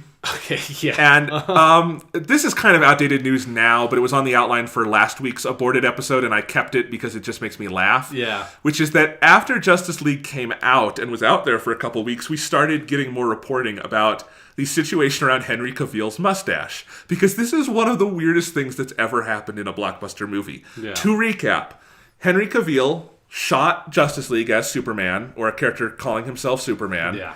Or not even really calling him. The script might have called him Superman. I don't know. But Mr. anyway. S, I think was his name. Yes. And he shot the movie, and, Zack Snyder did all the shooting and everything, and they broke. And then at some point it was realized this movie isn't working. We have to reshoot most of the movie, especially apparently Superman scenes, because I don't think anything Superman does in that movie was in the original round of shooting, is my guess. Probably, yeah. But anyway, and Zack Snyder had the family tragedy, so he had to leave. Joss Whedon came in to direct the new scenes. And at that point, Henry Cavill has now taken a role with Mission Impossible 6, where they're on 6. They're on That's 6, crazy. yeah. And you know what? Mission Impossible 5 was the best one. It's crazy. Those movies keep getting better and better. Anyway, and so he's shooting Mission Impossible 6, and he has grown a badass mustache for that movie, because it's Mission Impossible, and you want to look cool. Yeah. You know? And I'm actually very excited. Henry Cavill in Mission Impossible sounds like a good use of Henry Cavill. Yeah, so definitely. I'm looking forward to that. He'll get to be British, I assume. But anyway, he had this mustache, and they had to have him in between shooting Mission Impossible 6 come shoot Justice League. And they had to figure out, what are we going to do about the mustache? And reports are now outlining that Paramount, who owns Mission Impossible, was joyously petty in making Warner Brothers bend over backwards to fix this thing. Because Warner Brothers offered and even had their special effects artists make tests of how you could digitally add the mustache back on for Mission Impossible 6, and that it would be much cheaper to do that. And it would be cheaper and look way more convincing. Look way more convincing, and Warner Brothers even offered to foot the bill. Like, we will pay all the special effects for the mustache in Mission Impossible 6 if you let us shave it for Justice League. And Paramount just sat there and went, no, you gotta CGI the mustache out. And they're like, we want to see what happens. Well, what happens is they had like 2 months to do it, and the technology really doesn't exist to do it well. And so Henry Cavill is just a CGI character in Justice League. And yeah, it was a very disturbing upper lip. And I love that Paramount just gave WB the finger on this. It's fucking hilarious. Gaining basically nothing. Like they would have probably benefited more to get the money from Warner Brothers to digitally add the mustache back on. They probably made the wrong choice, but they made the fucking funny choice. Because it's just like, you don't usually hear about studios like forcing like their contract provisions that way, where Paramount was completely within their legal right to demand all this, but usually like there's some more give and take because studios like to play somewhat nice. They all have to be in the same city and work together, you know? Yeah, I just like to assume that whoever was like the main man at Paramount handling these negotiations saw Batman v Superman and Suicide Squad is like, fuck you. Fuck you. I paid money for those movies. Fuck you, no. Yeah. If you delete every print of these movies in existence, we will let you take the mustache. Yeah, unfortunately, WB didn't take that offer. And also, that'd be impossible because movies don't come on prints anymore. But you get my drift. Yeah. Anyway, all right, so that's that. Let's do another piece of superhero news, Sean. Okay. Avengers Infinity War. Yeah. Finally, after months of speculation, got a movie trailer. Having seen Thor Ragnarok, I think we know why they couldn't do a trailer until that movie was out. Yeah. And they could have Thor with the eye patch. Yeah, they sort of gave up on the, like, cool, fun, like, CGI, like, trailer trickery they did for Thor Ragnarok. No, so we finally have a trailer for Avengers Infinity War. It's coming in May. What'd you think? That's a fucking good trailer.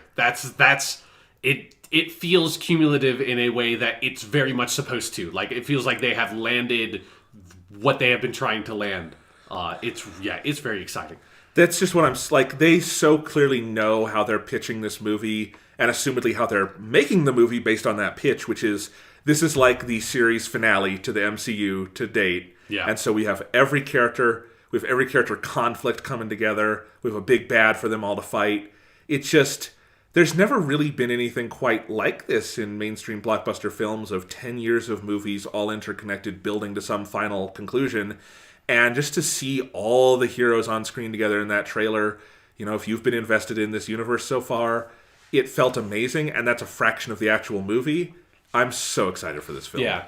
I like how it was also like a stealth trailer for Black Panther, also because he has the best line in the trailer. Yeah, he has the best line, and looks like I don't know how much of the actual movie is going to be set in Wakanda, but a lot of the shots in the trailer showed a big battle scene that happens in Wakanda. So it feels like they're being like, "Hey, man, if you want to watch Avengers or Infinity War, you better watch Black Panther first because there's going to be some dope shit there." I know I think Black Panther is going to be a huge hit. Yeah. I think Black Panther is going to be like a record February hit. Yeah. And I don't have any data on that. I can just feel it because I think it checks just about every demographic box. Yeah. Other than racists. I don't know. Yeah. Which there are a lot of.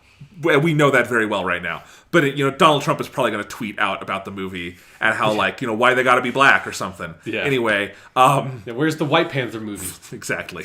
Anyway, I can't even laugh at that anymore. We live in dark times. Not even a joke. Yeah. Anyway, but yeah, I love that not only is Black Panther the last movie before Infinity War. You're right. It looks super important to Infinity War, and that's awesome. But yes, Black Panther saying, "Get this man a shield," and then awesome. fucking badass bearded up Captain America steps out from the shadows. Which when Captain America is not clean shaven, that's when you know that shit is bad. It's Captain fucking America. That dude wakes up every single morning and gives himself the closest shave possible. He never skips a day of shaving. It's Captain fucking America. And he's got a full-on fucking lumberjack beard in this trailer. I think I knew intellectually that Chris Evans could grow facial hair. And I'm sure he's had movies where he's had facial hair. But in his big mainstream films, he is the most clean-shaven dude. He looks like he doesn't grow a beard. Yeah. And to see him with one that's so awesome, you're right. It's just that beard is great. It's a great beard that also communicates a lot about the character. Yes. And that's what you want about a beard in a movie. It's not just aesthetic, it's also thematic. I just love that in this trailer, they really reward the fans, and I think the movie's gonna do the same thing. Everyone's in it. Yeah. Yeah. We only have a little bit with the Guardians of the Galaxy, but I love that when you get the Guardians of the Galaxy at the end, the character who does the little wave is Mantis. Yeah. And it's, that kind of who I didn't even know was gonna be in the Avengers movie. Yeah. But they've cut so deep. Mantis is in Avengers. Yeah. It's awesome. And just everyone's there. You have the Black Panther and multiple characters from his cast who we don't even know yet. Yeah. You have, all of the main players. You have Doctor Strange and Wong. Yes, I love that Wong's in there. Scarlett Johansson has blonde hair now for this movie, which she usually does outside of Avengers. But so that was kind of cool to see Black Widow with different hair.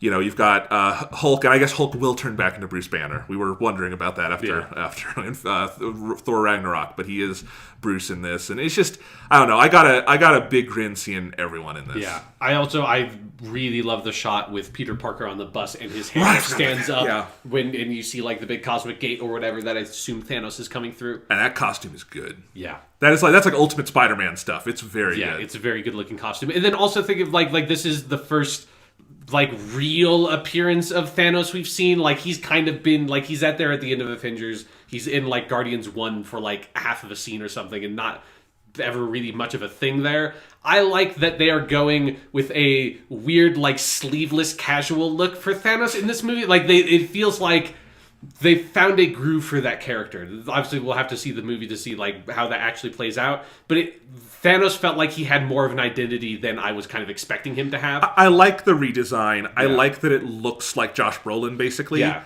I like Josh Brolin's vocal performance. I see why they cast him now.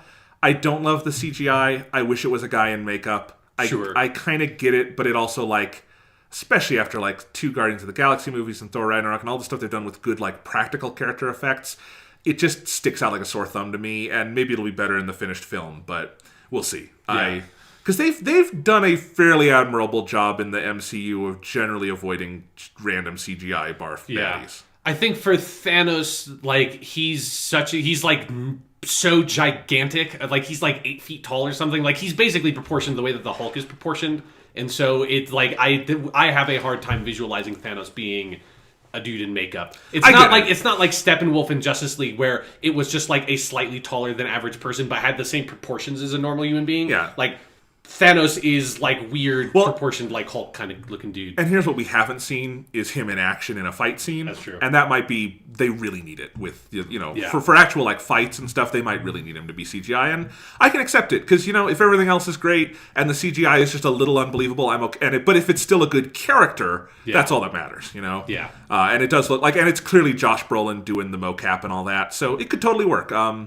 Yeah, I also I love the use of color in the trailer. Yeah. It's a very colorful movie. It's been great to see the Russo brothers grow as filmmakers over the 2 Captain America movies and then this. It seems very exciting, and the best thing about the trailer to me is it uses the Alan Silvestri theme from the first Avengers. Yeah.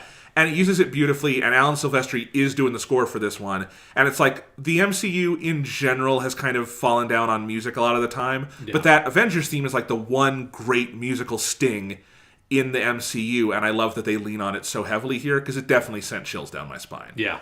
Yeah. Because Avengers is 5 years old now, and like, you remember it's in the space of nostalgia in some ways. Yeah, it's something of like watching that trailer put me back into the space of like thinking about us recording the podcasts like leading up to the Avengers and being like, who knows if this thing's going to work? Like, this is the biggest like bet any major movie studio has made, like anything since like Lord of the Rings or Harry Potter, of just like, this is a crazy fucking experiment. This is an insane idea of having all these solo movies setting up these characters to set up this big crossover, and that seems like an absurd movie to try to make, of like putting all these characters together and pulling that off in like two something hours.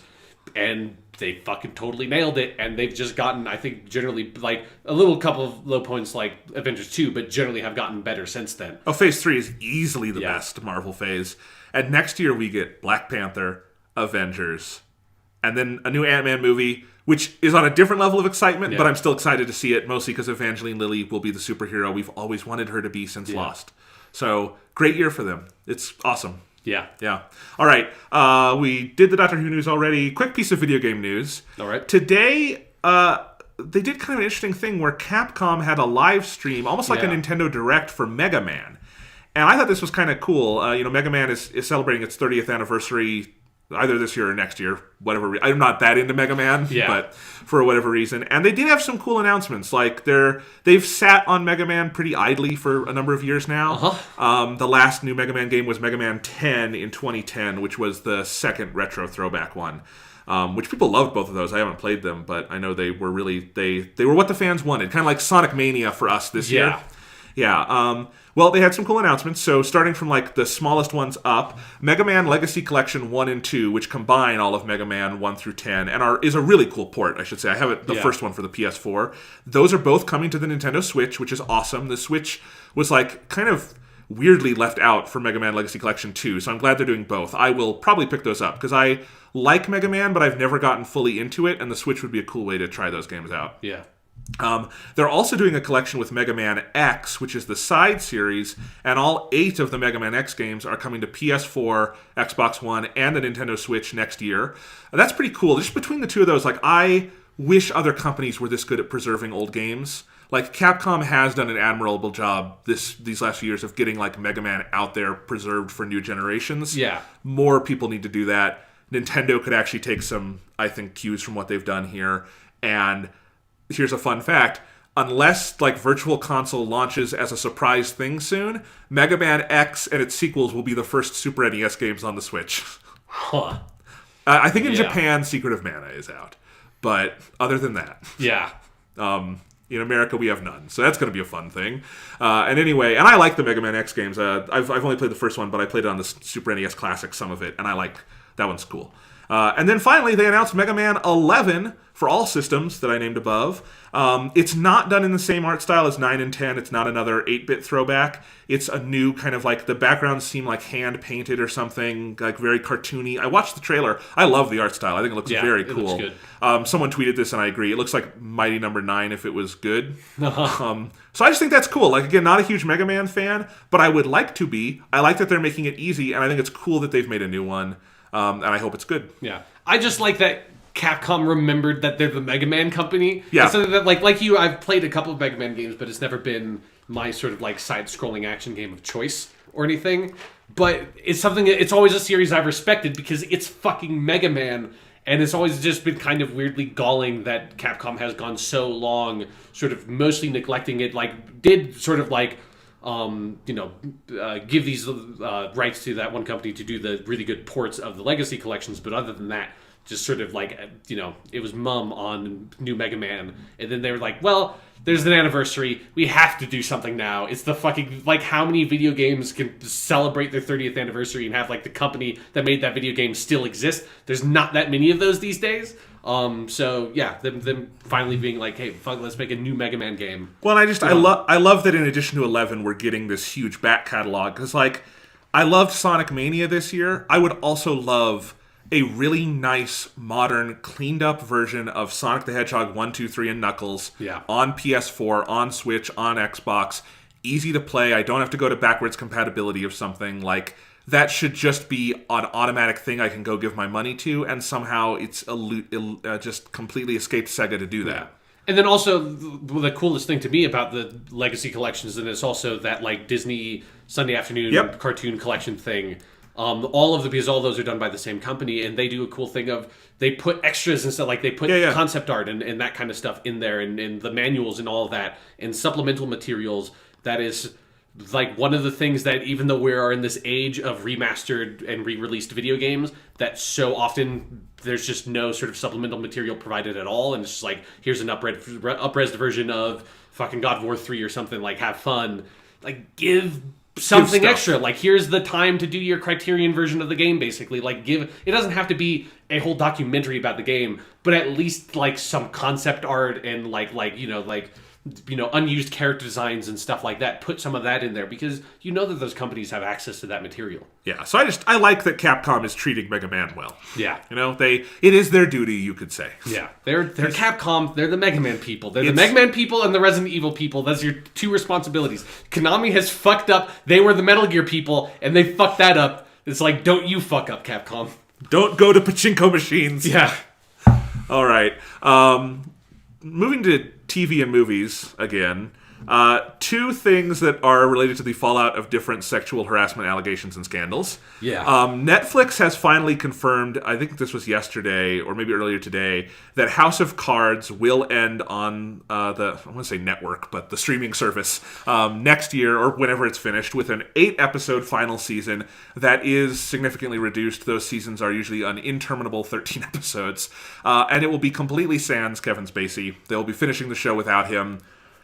I just think this is fascinating. Yeah. On one level, I mean, it's weird because the show and all the people working on it, and I'm taking out my own, it's a crappy show, I'll take that out of the analysis for a second. Okay. The people on the show shouldn't be punished for Kevin Spacey's awful actions, right? Yes. And so on one level, it's good that the cast and crew get to finish their story, do one last season, make the show.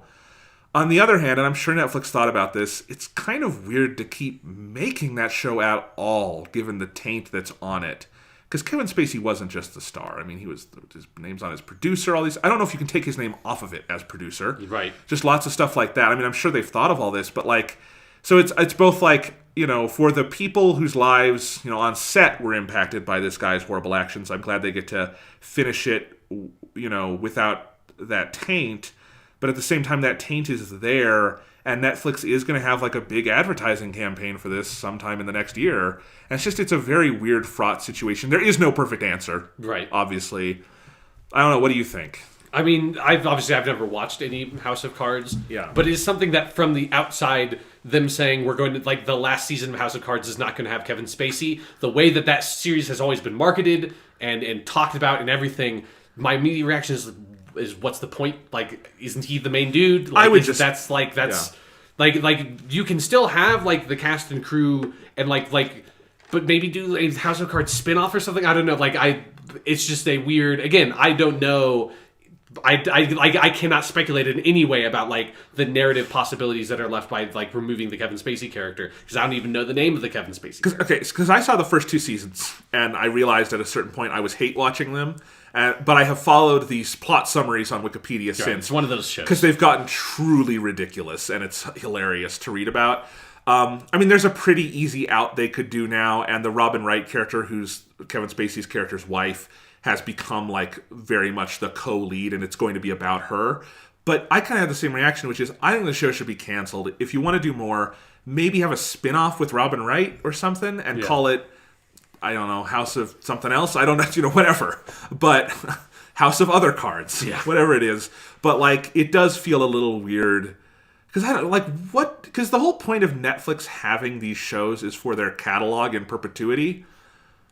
What do you do with House of Cards going forward? Do you still recommend it to people when they're streaming your show? When it's right, and he was serially harassing people while we bankrolled his life through this show. You know what I mean? Right. It's a choice that other networks don't really have to face, because if NBC had to cancel Law & Order SVU because it turned out Mariska Hargitay was doing something horrible or something. Don't ever say that. Don't accuse Mariska Hargitay of that. I'm trying to find a ridiculous example. I'm sorry. Okay. No, she's awesome. But because because that's like a long-running, much longer running than House of Cards. Yeah, like SVU is an absurdly long-running show at this point. But my point is, SVU would go off the air, and they wouldn't keep airing it. Yeah. You know, like, because reruns aren't a thing anymore. Like, it might be in syndication packages somewhere, but, like, for Netflix, this is still on their platform. And they shouldn't erase it, I guess, but... Because, like, if they erase it, like, it's basically gone. It's on Blu-ray and DVD. Okay, so they did make physical versions of it. Yeah. Because it's produced by Netflix, it's owned by Sony. Okay. So, most Netflix shows are co-productions with other companies. But yeah, it's just a very weird scenario to me. And it's just still, even if he's not physically on the show, it's going to feel kind of gross to me when you start seeing the House of Cards like web ads next year. Right. You know? And House of Cards keeps getting nominated for Emmys. It's never won anything, and it's never deserved those nominations. Does it still get nominated for Emmys next year? That's weird. You know, there's a lot of weird things about this whole scenario. It confuses me. Godspeed to all the people working on the show because they had the season written, and now they have to redo the whole thing. And I know that's hard on everyone, but what a weird scenario. Yeah. And it's something because Kevin Spacey is also the one that that Ridley Scott is removing him from his movie, right? That's the same. All the money in the world. There's been so many actors like accused of sexual harassment and stuff that like Hollywood is scrambling so much. I can't remember if it's the same one. I think we talked about this story a few weeks ago, but now it's actually come to fruition. Yeah. Ridley Scott had a movie coming out this Christmas called All the Money in the World. It's coming out December 22nd. And when the Kevin Spacey accusations broke, they decided that they were going to remove Kevin Spacey from the movie and replace him with Christopher Plummer, which I think is trading up anyway. Yeah. Because Christopher Plummer is a god and, to our knowledge, has never molested anybody. Yeah. But, So Christopher Plummer's going to be in the movie, and most sane people would say, let's delay it 6 months to a year and do that. And Ridley Scott said, I'm Ridley Scott. I have more experience than any of you motherfuckers. Yeah. I'm just going to reshoot it in 2 weeks and edit it all back in. And he's done it. They're apparently done, and they've put out new trailers and like posters and stuff with it. So, yeah. I just think there's something amazing about the reaction to Kevin Spacey, who is obviously, like, before this came out, like a highly respected and extremely popular actor for the audience and everything, that the response has not been, fuck. It's been, fuck him. Like, we're not going to shut anything down. We're not stopping anything. We're just moving ahead as if Kevin Spacey never existed. And there's kind of something amazing about that attitude, because it's not something I would have expected. And in some ways it is positive. It is, again, his bad behavior shouldn't punish everyone else. The thing with TV shows, those TV shows end one way or another. Those aren't permanent jobs. But still, yeah, I think overall everyone is handling this about as well as you would hope with projects like this.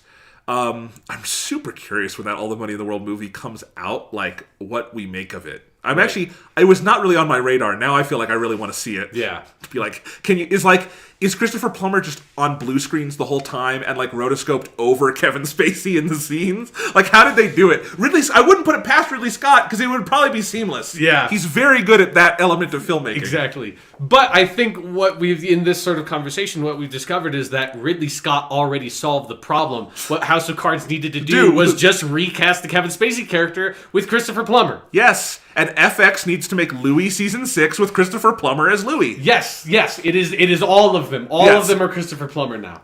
Yes. No. That's one story. Another story that's been bubbling.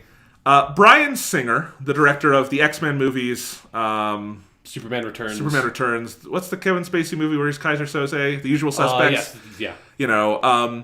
There have been rumors and reports for years and allegations that he has had predatory behavior towards younger men, underage men. This bubbled up to the surface with X-Men Apocalypse, but nothing came of it because we were not having a cultural moment, I guess. Right. And it seems like a shoe is about to drop, it feels like, because, let me read you my summary of this because it's a crazy fucking story. Bryan Singer has disappeared from the set of Bohemian Rhapsody, a Freddie Mercury biopic starring Rami Malek as Freddie Mercury. Bryan Singer was subsequently fired a few days later, today, on December 4th, our recording date for this podcast, So he's been kicked off the movie. Singer has apparently done this, we learned through reporting, several times on other films, including Superman Returns, where he would just disappear from set for days at a time and no one would know why. Cast and crew of this film, Bohemian Rhapsody, were vocally concerned about his professionalism, and the director of photography, Thomas Newton Siegel, had already had to direct on several days of shooting when Singer just wasn't there. Huh. This sounds like the plot of like a screwball comedy that the Coen brothers would make about Hollywood. Yeah. Not an actual thing that happened. Yeah, especially when you think about how much money goes into making these fucking movies, and the person that is the main person behind the actual making of the fucking movie, the director, is not there. The idea that you would be able to, that he's done that before and not just been fired is fucking astounding to me. Yeah, even outside of the realm of like the sexual harassment accusations, the lack of the lack of professionalism is already stunning. When you add sexual harassment accusations on top of it, it's like, why are you fucking employing this dude? Like, his movies aren't even that good. No, like, they're fine. He's made a bunch of pretty good, okay movies. Yeah, as a lot of people said on Twitter, watch whiteness work. He's a white guy who has made some successful films, and apparently he gets as much rope as he wants. Right. And that's just how it's always been. Hopefully that's changing, because once you've actually been fired from the movie, things start to change. You know, I mean, if you look at pictures from this too, like, everyone else seems like they're throwing their heart and soul into this thing. Have you seen the pictures of Rami Malek as Freddie Mercury? Yeah. It's amazing. Yeah. Like, it seems like he's going to be really good. I would like to watch a Freddie Mercury biopic starring Rami Malek. Freddie Mercury was fucking amazing. Yes, and at the very least, that movie will have really good music. Yeah. But, you know, what the hell they do with this movie, I don't know. More news may have broken by the time we actually recorded this. I have a pretty good idea of who you can get to replace Bryan Singer to direct this movie. Christopher Plummer? Oh, yeah. He doesn't even direct movies, but he can do it. He can do it now, yeah. I mean, because the thing is, while he's not a director, he is an amazing actor, so all he has to do is play a person that knows how to direct a movie, and he can direct a movie. Easily, yeah, absolutely. That's how it works, I'm pretty sure. No, but I mean, he was full-on fired. Apparently they used the provision in the contract called pay or play. It was very rarely invoked on either side of the contract, but they had to do that to get him off the movie because he just wasn't showing up to direct it. Wow, this is a crazy story. I think we're all kind of assuming this is because of sexual harassment allegations are going to bubble up again, but who knows? Yeah. Bryan Singer seems like a fairly unstable dude based on everything we're hearing. Yeah. Was he attached to direct the X-Men Dark Phoenix one? No, that's Simon Kinberg, who's been producing and writing them for years. Okay. Yeah. And has never directed a movie, but apparently you don't have to in Hollywood. Sure. You don't have to have credentials to direct a movie. Unless you're a woman or a black person or an Asian person or anyone other than a white guy, then you have to have lots of credentials. Yeah. Anyway. So that's the news. What a weird assortment of news. Yeah. Infinity War looks good. Yes, it does. Yeah. All right. I like Sleeveless Thanos. I'm going to talk about some games, Sean. Let's talk about the video games, Jonathan. All right. Here's the order we're going to go in. Okay. I'm going to talk about my time with Xenoblade 2. Okay, yeah. I'm excited to hear that. You're going to talk about Nioh, finishing that, yes. And then I'm going to talk about Assassin's Creed Origins, and I won't spoil anything because you might be playing it. Yeah, I own the game, I just have not had time to get into it, because as soon as Thanksgiving break was over, I got insanely busy again. So. Okay, it happens. But it was very cheap on Black Friday for a game that was that recent. It was. I felt very good about that. I got it for $35. Yeah, me too. And yeah, so I was happy. I had to drive to 2 stores to get it, but I did get it, so it was nice. Anyway, let's see. So, Xenoblade Chronicles 2. I had waffled a lot on whether or not to play this game. And ultimately, and then the reviews came out, and that didn't help, because what a split consensus. I mean, there's no consensus. There's people who love this game, and people who hate this game, and some people kind of in the middle, but even then, I feel like people are being magnetized to one side or the other. And the people who love it, though, really love it. And I don't doubt that love. It seems like a game, and it also, I will say, this is not going to be a negative review. I think it seems like if you're willing to put the time in, this is probably a game worth loving. But, ... Okay. So I'd gone back and forth, and finally it was just the art style looks so beautiful, and the music seems so nice, and it seems so up my alley in so many ways. I'm going to give it a try. And so it came in on a Friday. I was still playing some AC Origins, but I was getting kind of tired of that game. So I finally put it to the side and started playing Xenoblade 2. And loved it at first, because when you're just watching the cutscenes and stuff, it's beautiful and runs flawlessly and it's great. And then you start to play the game, it's like, oh, this is pretty cool. And then you get more systems opening up, and warning flags started popping up for me more and more and more. And finally, about 7 or 8 hours in, when I was in like the first big area where you could do side quests and stuff, and it just... I had a choice, which was either I'm going to devote all of my free time in the month of December to finishing this game before top 10 time, or I'm going to stop playing this game and, I don't know, enjoy my friends and family, you know? Right. And it was like, and ultimately, what I'm enjoying about Xenoblade Chronicles 2, I'm not enjoying so much that I'm willing to put up with a lot of problems with this game. And so I have returned to the game because Amazon has really lax return policies. And, I'm going to play other things. And I'm okay with that. My top 10 list is competitive enough. Yeah, right? So, you don't need to throw another one on there. Yeah. So let's talk about Xenoblade 2.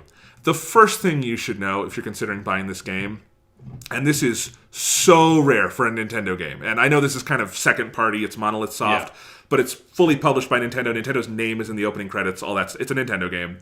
It is a technical nightmare at launch. And I honestly can't remember the last time that was the case. Like, Nintendo puts out, you can always trust really polished games. Like, the worst kind of thing you'll get is, like, Breath of the Wild had some frame rate hiccups. Yeah. Which have been fixed, and were fixed pretty quickly. So, other than that, like, Breath of the Wild was perfectly playable. There was nothing that would break the game for you.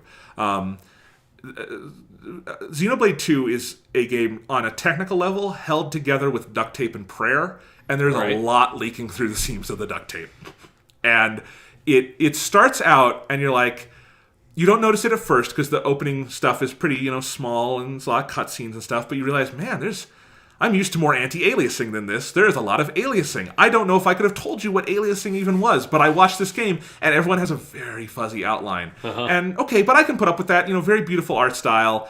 And then you get going, and you're like, oh, the resolution is all over the map. Like, I'm used to games with, like, stable resolutions, or if they're dynamic, like, you don't really notice the transitions. Yeah, something like Doom had a dynamic resolution, or Halo 5 did, before, like, when the frame rate would dip, but you never really noticed it. No, because it happens at moments of frenetic action. This is all over the place. Like, you'll be somewhere and then suddenly like, oh, there's even less, there was anti-aliasing, and I know that because now there's none, or something like that.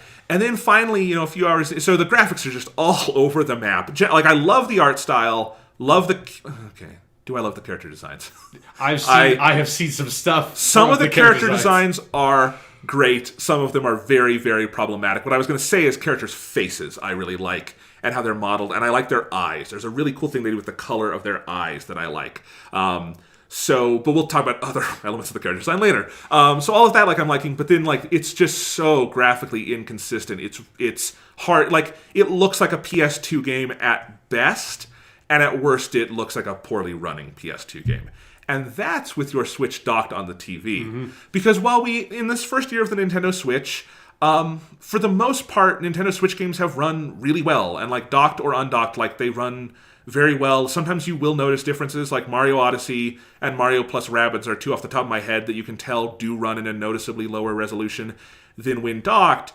But it's not a problem. It's just you kind of take it, it's okay, it's a little fuzzier, but in no way does that break the experience. Mario Odyssey is just as good docked as undocked. It's just bigger and more colorful docked. I mean, from what I understand of having seen Digital Foundry reports of a lot of Switch games and stuff, the difference tends to be docked. A Switch game will usually run at something like a 900p resolution, and then on the handheld, it will run at the native screen resolution of 720p. And when it does, it looks great. Yeah, and that's beautiful. That's that would be totally fine. That is a screen designed to show 720p images. If it is a 720p resolution image, that's totally great.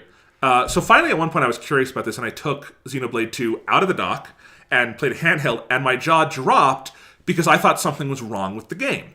Because it was so fuzzy, and there were such thick outlines around everyone, and the game was stuttering so badly, it was something has happened profoundly wrong here. And then no, actually, everyone is reporting this. This is just how the game is built. And apparently Nintendo thought it was okay to go out the door, which is just Nintendo doesn't do that. That's stunning that Nintendo allowed that. But the game has severe problems on dock. So if you play your Switch in handheld mode, which is a perfectly reasonable way to play the Switch. Yeah, that's kind of one of the... you can play it in two ways. It is designed to be played in both those ways, at the dock or handheld. Yes. It looks really, really bad. I don't really want to hear excuses for it. You can get past it if you're really enjoying the game, I'm sure. But it is really problematic. Like, it looks substandard def at points, and I can confirm that because Digital Foundry put out a report today. Yeah. Its lowest resolution that it does in handheld is 360p. Yeah. Like, it goes beneath standard definition. Yeah, it like some of the video I saw looked like you were watching like a streaming video of the game that was like your internet had just cut out. Yeah. But like the video was still like sort of getting to the end that it had buffered to. That's kind of what it looked like. That's exactly what it looks like. That's a great way to describe it. And it's just, again, it's shocking. Like, because this game has a lot going on. The Switch has had much more technically demanding games this year. Like, I don't know how the hell this game was built, but you're not going to be able to tell me that Doom is easier to get on this thing than Xenoblade right, 2. yeah. Doom, the game designed to run on a PlayStation 4 and Xbox One. At a high-end PC. Yeah, at 60 frames per second. Yeah. And by all accounts, it's fine on Switch. Yeah. Not great, totally fine. You can play it, totally playable. Yeah, like, I just was finished playing Skyrim on this thing. Like, looks beautiful on that. I mean, Breath of the Wild is a like massive fucking game that like had frame rate issues on the Wii U. Yeah. Because it was so massive, but even that, like the frame rate issues on the Wii U version of Breath of the Wild seemed like nothing compared to the technical issues of Xenoblade Chronicles. So huge technical issues, docked or undocked. It also has some, I would call game-breaking glitches. One that I've been hearing about more and more. I didn't hear this from any professional reviews, which surprised me a little bit, but I started encountering it, and I had to look it up, and I found some people on Reddit also reporting it, is the game will get stuck. It doesn't seem to matter which controller, but it will pick a controller this thing will get stuck on, and the character, no matter how you move the left control stick, which moves your character, they will only walk, they will not run, and the way the joysticks work is that if you tilt it slightly, he'll walk very slowly, but if you just hold it forward, he runs at a normal speed. And the like walking slowly is for like sneaking or something, it's not for normal movement. You move way too slowly to get anywhere with that. And so I noticed this where I had played the first few hours docked with my Pro Controller, no problems with that. I undocked it, the Joy-Con were on the system, started playing it, and the characters would only walk if the camera was right behind them, which is normally how you play the game. The only way I could make them run is if I had the stick tilted somewhere other than north. A compass direction. So I would often have to, like, if I was playing it, because I did undock for about an hour while I think I was watching a podcast or something, just because I wanted to test this more in undocked mode. And you get used to the visuals at a certain point. You don't get used to constantly having to maneuver the camera in such a way where you're making it a side scroller so you can have it going, east or west on your control stick to move. And as far as I can tell, there's no fix. I restarted the Switch, which I actually did not know how to do. I've never had to do that on the Switch. I've only ever put it into sleep mode. I figured out how to power it all the way down and restart it. Took the Joy-Con off, put the Joy-Con back on. I played it like docked or handheld with the Pro Controller. Worked. It's only with my Joy-Con, and apparently this is just something that happens and you cannot fix it. And sorry, that's game breaking. Like, you cannot, because it's the Switch. You should be able to play the whole game in handheld mode. And even like Mario Odyssey had the little things with the motion controls, you can still work around it. It's not like the game shuts off in handheld mode or something. This is, you basically can't move the main character with the Joy-Con that shift with your system. If it gets stuck, that is maddening. And that's honestly, that combined with some gameplay stuff I'll get into, was like, I like playing in handheld too much. I'm not going to get through this game. And that's why I kind of gave up on it. Especially a game that is as long as something like this. Yeah, because this theoretically should be a perfect game for Switch. Big, beautiful open world to go explore. We've had that in Breath of the Wild and Mario Odyssey and Skyrim and all these other things that people are loving on the Switch because you can take them on the go. It's great. And Xenoblade 2 really fails on that front. And I understand why people love the game. I also think it's something of a dereliction of duty I've seen in some reviews, not hitting the game harder for these technical issues. Right. Because they're severe, and there's so much, and like the Switch has had, like if the Switch had a poorer year and you didn't have as many things to hold this up to, I could understand giving it more leeway.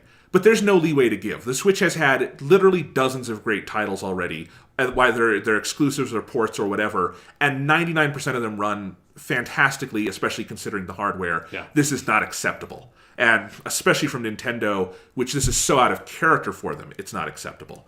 So those are all the issues I'm having on a technical side. In terms of the game itself, here's what I like. The music is fucking astonishingly good, and if I continued it, it would be probably a real contender for me for soundtrack of the year. Not going to beat Persona 5 for that title, but it'd be up there. It would be in the top 5. beautiful, beautiful soundtrack. It's the thing that carried me through what I played more than anything else. And that's not necessarily a knock on other things. The music is just that good. One of the composers who worked on this, I think, did Chrono Trigger. So a lot of cool stuff there. I like the story a lot. I think it's a very good story. I think it's a really cool world they've built. It's about this kingdom called All Rest, which is in the clouds, and everyone lives on the backs of these big monsters called Titans, and the Titans are slowly dying. It's a very good anime kind of setup. Parts of it look like a Ghibli movie, parts of it look like a really cool TV series or something, but it's a very good anime story. I liked every character I met. I think the main character's cool. I should say I was playing it all in Japanese.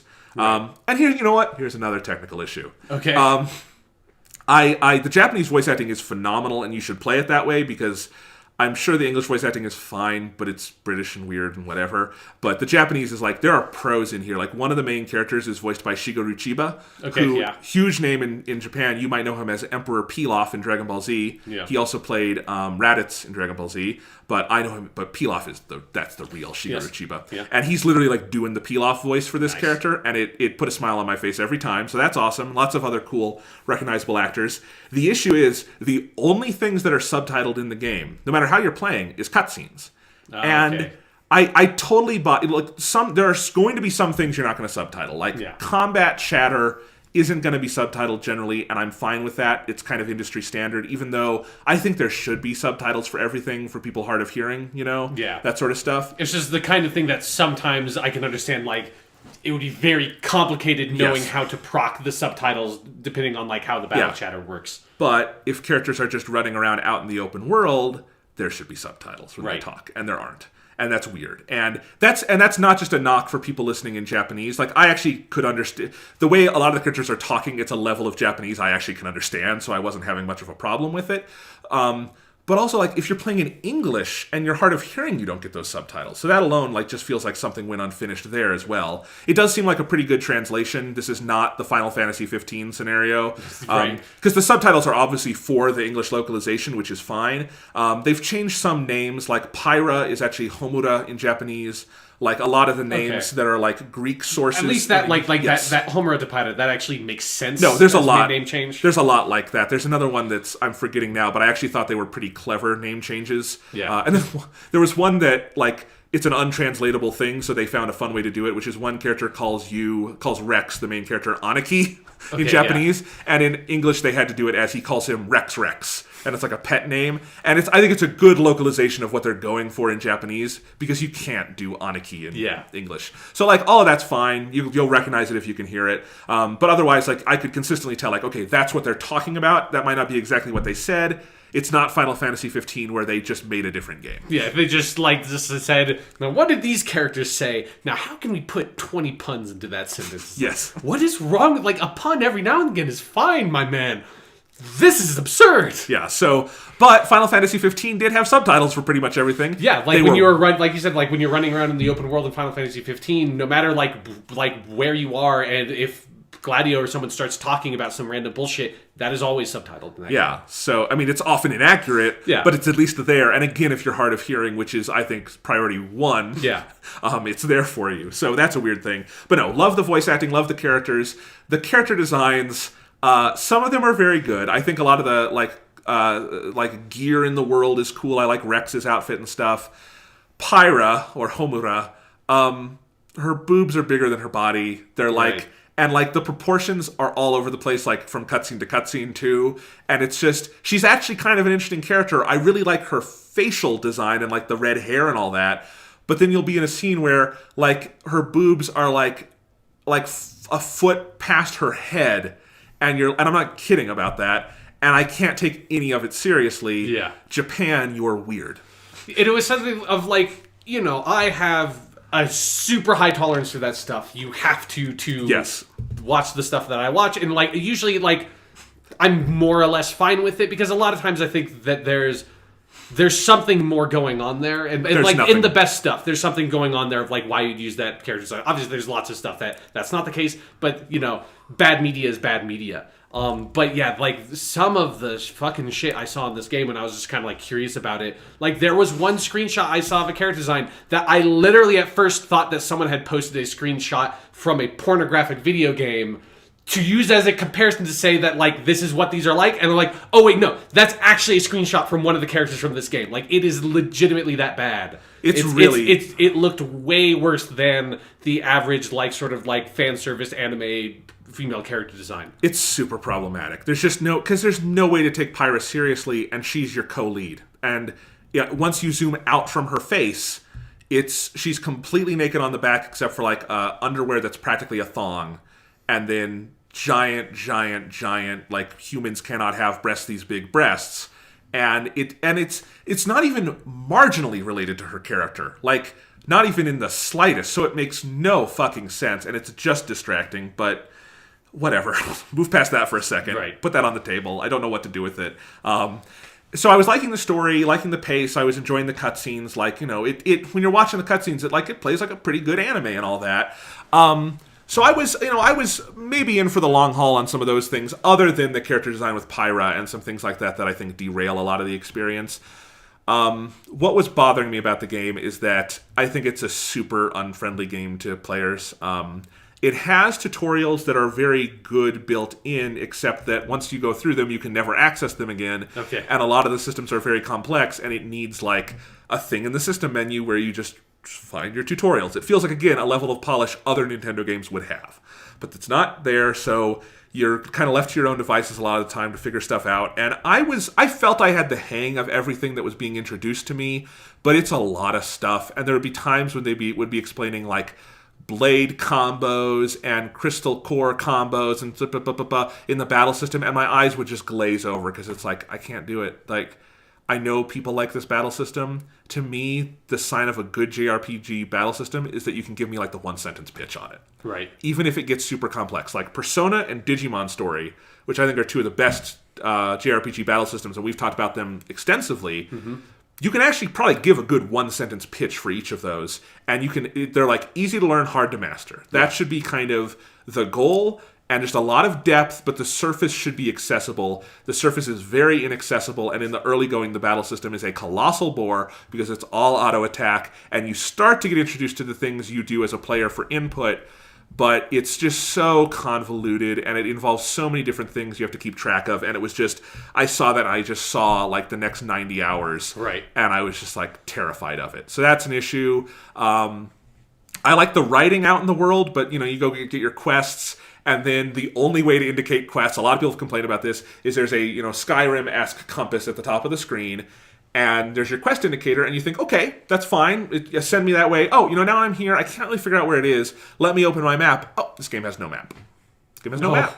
Wait, what? Game has no map. It has a mini-map in the top right-hand corner that you can expand to full screen, and it's just like it's overlaid on the screen, and you can see it, but you cannot open that map and manipulate around. It. No, you can't scroll around. It has some indications on it, but not all, and it's only for one level at a time. You can't go through multiple levels of an area, and the first open area of this game is a complex, multi-layered labyrinth. And the only way to get any sense of your bearings is to go in the fast travel menu, which for some inexplicable reason is mapped to the X button of the controller, giving you all your menus on the start button, which every RPG instinct I have is X is your menu. No, it's fast travel, which for some reason they found so important that you have to have it on the face buttons at all times, even in times of the story where the characters are stranded and can't leave. You can fast travel wherever the fuck you want. So that's weird. And in the fast travel menu, every location is broken down into a series of those maps. Now, it's literally dozens of those maps and locations, because within each area there's a bunch of fast travel locations, but you can scroll through those maps and see a representation of that map, and you might be able to get a sense of where you're going. But there is no unified map you bring up in every other game you've ever played like this that just shows you the area and allows you to go around and find where you're going and see the topography and things like that.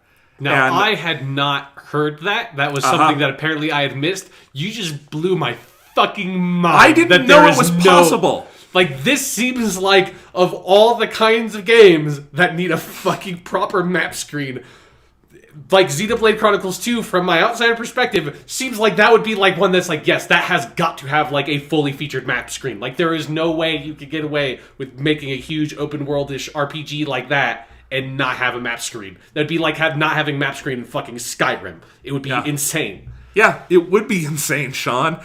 But they've done it. There's no map. And I started like getting into the grind in this first area for the first time, where I had main quests and there's a billion subquests to do, and I'm picking up those subquests. And the subquests are like the Hydra monster, where when you pick up one and you start to go around, like finishing one opens up 3, doing one opens up 5. Like they come up faster than you. They're like a whack-a-mole. You can't get them all down. It's crazy.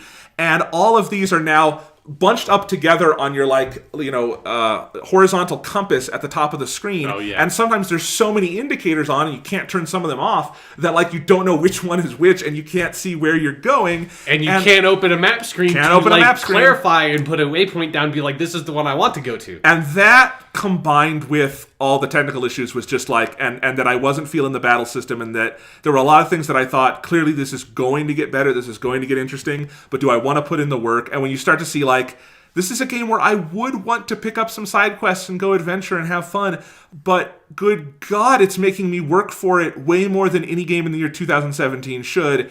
And that was kind of, seeing all of that combined was just like, I can't do 100 hours of this. Yeah. I mean, talk about player unfriendly. Like, if you love this game, I get it for all the reasons I listed above. And I even see how the battle system, once it starts layering stuff in, could be a really cool JRPG battle system. And this is undeniably a very meaty game with a lot to get into, but not for the faint of heart. And I understand I'm in a slightly different purpose. I host a podcast. I play a lot of games this year. Yeah. I've reviewed a lot of games this year. I'm a little burned out, and that's part of it. If this came out in actually not in February, because this was crazy February. June. June. Yeah, it's summer was June. Somewhat light this year. I probably would stick with it longer. But it didn't. I'm too burned out. Digimon Story Cyber Sleuth 2 comes out next month. Yeah. I had to tap out. I just, literally, I felt like someone with, giant breasts was pinning me to the ground and pummeling me. And some of that pummeling was beautiful and attractive. This is a mixed metaphor at this point. Yeah, I'm getting confused. Some of that pummeling was attractive. Some of that pummeling was just annoying. But at a certain point, I couldn't fight through the pummeling, and I just had to tap out and say my safe word and get out of it. Say banana, put Xenoblade 2 back in the box, and ship it back off to Amazon, where, they probably shouldn't accept the return, but they're going to because they have too much money to play with. Yeah, because it's like, what the fuck do they care? Yeah. They're getting so much out of you. It's like, sure, we'll give you this one, Jonathan, whatever. So that's Xenoblade Chronicles 2. Did I do an okay job summarizing my first impressions? I think I have a pretty good image of that game now. Yeah, that all checks out for me. Nintendo Switch, still a great system, great first year, historically great first year, but kind of, to me, a bit of a downer to end on, especially because, just delay it. They didn't need this for this December. This needed time to cook, and I don't know why Nintendo and Monolith Soft felt like it had to come out December 1st, 2017. The Switch is doing fine. Yeah. The Switch, I just saw a report, it's going to outsell the Wii U by the end of the year. It's nuts. It is a, runaway success. And I would have just held this one back, and maybe, I think you could get this game into a playable state easily. Sure. It would just take time, and effort. I feel like that was something that we said when the big Switch reveal event and they had the trailer for this, was that's a game that's going to get delayed. There's no way that game comes out in the first year of this console. That's absurd. Xenoblade Chronicles 1 kept on being showed in Nintendo Directs and kept on being delayed for the Wii U. This is what's going to happen to this game. And they didn't do it. And kind of like with Mass Effect Andromeda, maybe you should have delayed it. Maybe there was a reason why everybody was saying this game is going to get delayed right up until it didn't get delayed. Kind of crazy. I think every game we saw for the Nintendo Switch this year that was promised for this year came. I don't think anything got delayed. Yeah. Which is insane. And it's insane that only one of those games should have been. Right. Everything else is fine. Skyrim plays great. Doom apparently plays great, so the ports are all good. People like L.A. Noire on the Switch. It's way too big, and they should have compressed it a little bit, but... Well, there's, that has all the weird face data thing that you might understand is, a ridiculous data cycle. Because that game was, 4 discs on the Xbox 360. So they could have at least sent it on a full cartridge. Yeah. Did you hear about that? With LA Noire? It would have cost them way more money to manufacture 64. They're fucking Rockstar. They can... Or Nintendo. One of those companies can eat the cost. Yeah, but they're not going to. They're not Amazon. They're not just going to eat that cost. Amazon's on a whole different scale. They don't give a fuck. They'll spend $60 million on a Woody Allen show no one ever watched. Exactly. Like they just bought the rights to like a Lord of the Rings miniseries for millions of dollars for like fuck whatever, man. Like that's what I should have put in the return field for Xenoblade Chronicles 2 is that you gave Woody Allen $60 million to make a bad TV show. You can give me my $45 back. Exactly. Yeah. Like you are going to be the literal destruction of the human species. Just throw me a fucking 40. Yeah. All right. That's Xenoblade Chronicles 2. Any other questions? No, I think I think I have a pretty good idea of that game. Like you said, it does seem like the kind of thing of I could understand people like once you get past that sort of like thick outer shell and get into the game, it seems like there's a lot there to love. But yeah, especially December in this year is not the time to dive into the game. And if you are really wanting to play it, I would at least stress wait until there's a patch. Yeah. Some of that stuff might never get fixed, and the visuals, at some point that's just visuals, but like some of those glitches, like if you get that glitch, there's no fixing it. So yeah, that be walking careful. thing seems fucking horrifying to me. Yeah, very horrifying. So speaking of better games, Nioh. How is Nioh?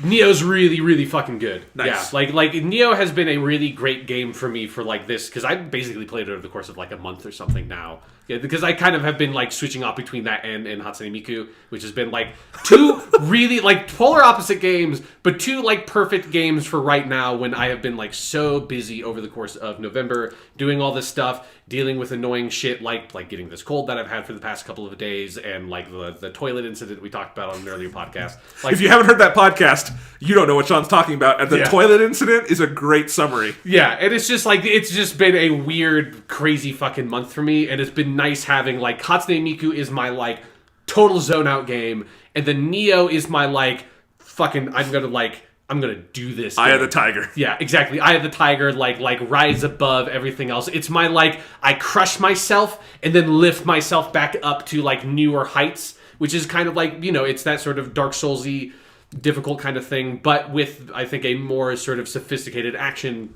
sort of component to it, and the combat is really fucking complicated. And like right up till the end, it has been that experience to me of like running into new scenarios where it's like this is fucking impossible, and then being like, no, if I back up and think about this and revise my approach and sort of reconsider how I'm doing this fight or using this weapon type and these attacks, I can overcome this. And that is how the game has been all the way through. I think if I have any complaints, it is that, and this I think is the most common complaint about the game, which definitely holds true, is that by the time you get to the last two areas where the game is sort of like structured, the base game is 6 main areas and then the 3 DLC things at 1 area each, so there's total 9 areas, and I'm like halfway through the DLC stuff at this point. That's pretty substantial DLC. Yeah, no, it's and then they also, there's like 2 extra weapon types that are in the DLC as well, which is pretty big, and like it is, I think it's worth it to get the DLC. But obviously I've already finished sort of the base game, so I can talk about the base game. And so those sort of main 6 areas, the last 2, so sort of the last third of the game is still good, but the problem is that they kind of run out of new enemy types that they introduce, and that starts to get a little bit tiring. And it's more, they do add new attacks to some of the already existing enemy types, but one of the things about a sort of like Dark Souls-esque game and like the combat is that one of the main ways it functions is by throwing new enemy types at you and you having to learn how to encounter those new enemies. And it just feels like they sort of ran out of juice in sort of having enemies. There are a shit ton of different kinds of enemies in this game. There's like easily 30 or 40 like totally unique enemy types, and a lot of them are more complicated than the average Dark Souls enemy, but it does sort of start slowly running out of juice that by the time I got out of finished the base game and there's more new stuff in the DLC, I was sort of like ready to be done with the base game and sort of like put that behind me. But other than that, sort of like the enemy variety thing, I think overall the game all the way through is really fun. I really like the story. It's very thin overall, but it's what I talked about the last time I talked about the game. I love the little bits of like Sengoku era Japanese history they put in there. I think their version of Tokugawa Ieyasu is very interesting. It's like a fun version of that character. I really like they do a little bit of stuff with Oda Nobunaga near the end of the game, because there's all this fantasy stuff, so that he's dead by the time the game takes place, but they find ways to sort of have a little like moment with Oda Nobunaga, who's one of the more interesting historical figures of Japan, and the stuff they do with him, I think there's like this little turn they do with him that's very clever. And again, I think they have an interesting perspective on this sort of that era of Japanese history. That is something that Koei Tecmo makes all these, like, because they do all the Dynasty Warriors games, the Samurai Warriors games, all these, like, strategy games that don't come over here. That is, like, Lord Nobunaga's ambition and all this stuff. So they have a lot of history of, like, telling stories in that setting and having, like, interesting interpretations of the different historical figures. They've got hard drives full of information they've never used. Yes, and I think I want to say that some of the characters' designs are actually pulled from because I played one Samurai Warrior game on, like, the original Xbox. This is one of the few Warriors games I played before I got way into Dynasty Warriors 8 after I read Romance of the Three Kingdoms, and I'm pretty sure that the Oda Nobunaga character design is the same one from those, and there's something I like about that. It'd be like, fuck it, we've done so many different character designs of all these people, we've got some that work really well, let's just use those, and I like that aspect to it. But yeah, I think the story's fun. I love the commitment to having all the characters speak their native language, and there's some fun stuff with that near the end.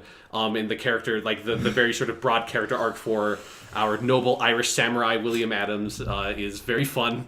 And yeah, it's a fun fucking game. And then the other thing that happens is that I think one of the things that sort of put in stark relief for me that they do in the last level of the game that I think is a really smart thing is they do basically a boss rush, which is something that's, fairly common in this kind of game that relies so heavily on boss fights. This is maybe my favorite boss rush I've ever seen, because they kind of put you into this one area in the last level where it spokes off to 4 different spots where they have 4 of the sort of big enemy bosses you've encountered at different spots in the game. It's not every boss in the game, because that would take like 3 hours to go through, but it's like 4 of like the more memorable ones. And one of the things that was really cool about that is they didn't make those bosses easier. Like, I don't think they have less health or anything like that. But I went through them all, and I think I got hit maybe twice. Like, I just cleared through those motherfuckers because most of them are pulled from the early. I don't think they are the 4 absolute earliest bosses, but they're 4 of the earliest bosses. And there was something about that of being like, oh my god. Like, thinking about, like, I died like 20 times to this vampire bitch, and now dead, like nothing. Like, I didn't get hit once to that enemy, and the first time I fought her, it took forever. Like, because that's also one of the bosses that was in the beta, and it was something of, like, I almost didn't finish the beta of the game because I couldn't beat her, and then I finally did, and then, like, fighting her again when I got the full game was basically just as hard, but over the course of playing that game and getting better and unlocking the different weapon sets and knowing how to use the katana and just getting way better at the combat, I just breezed through all those bosses like they were nothing. And that was such a smart thing, I think, to put at that point in the game, to say, look how far you have come. Like, these old bosses that when you first fought them seemed utterly insurmountable, like, compared to a lot of the shit you've been fighting since then, they're fucking like tissue paper. Like, they're easier than some of, like, the normal enemies you fight in the game almost at that point. And I really like that touch a lot. And then the other thing they do is once you beat the main game, you unlock a bunch of optional missions that are basically you fighting old bosses, but they pair the bosses together, so you have to fight 2 bosses at the same time, and that is absurdly hard, to the point where I was like, this is utter bullshit, until I beat one, and it was like, this is the most ecstatic I've been playing a video game in maybe ever, because it is one of, like, there's one boss in Dark Souls 3 that is maybe was harder for me than doing this, of fighting 2 of these bosses at the same time in Nioh. But the sense of, like, oh, there are actually ways that you can do this. And, like, that game never stops. Like, that game never stops pushing you more and more to say, like, man, you did a great job. You beat this whole fucking game. That was really impressive. Now try to fight Oda Nobunaga and his wife at the same fucking time. Like, now that you think you're so good, you've only ever fought one boss at a time. Now fight 2 of them, motherfuckers. Like, okay, I guess I will. And I beat one of them, and then I was like, I'm going to go on to the DLC and to come back and do these after I've leveled up a little bit, maybe. But you can do it. It is not impossible. And yeah, it's just a fun... It's been a really fun game for me to just keep on coming back to and play like one mission a night, basically. And I feel like I've mastered a weird skill. Like it's not a useful skill. It's not like learning Japanese or something that, you know, I can take it with me and do practical things. But in my heart of hearts, I feel like I have conquered something. And at the end of the day, in the year of our Lord 2017, in the month of November, that's a fucking feeling I really needed. I get it. I feel like I've exerted some sort of weird power over my life.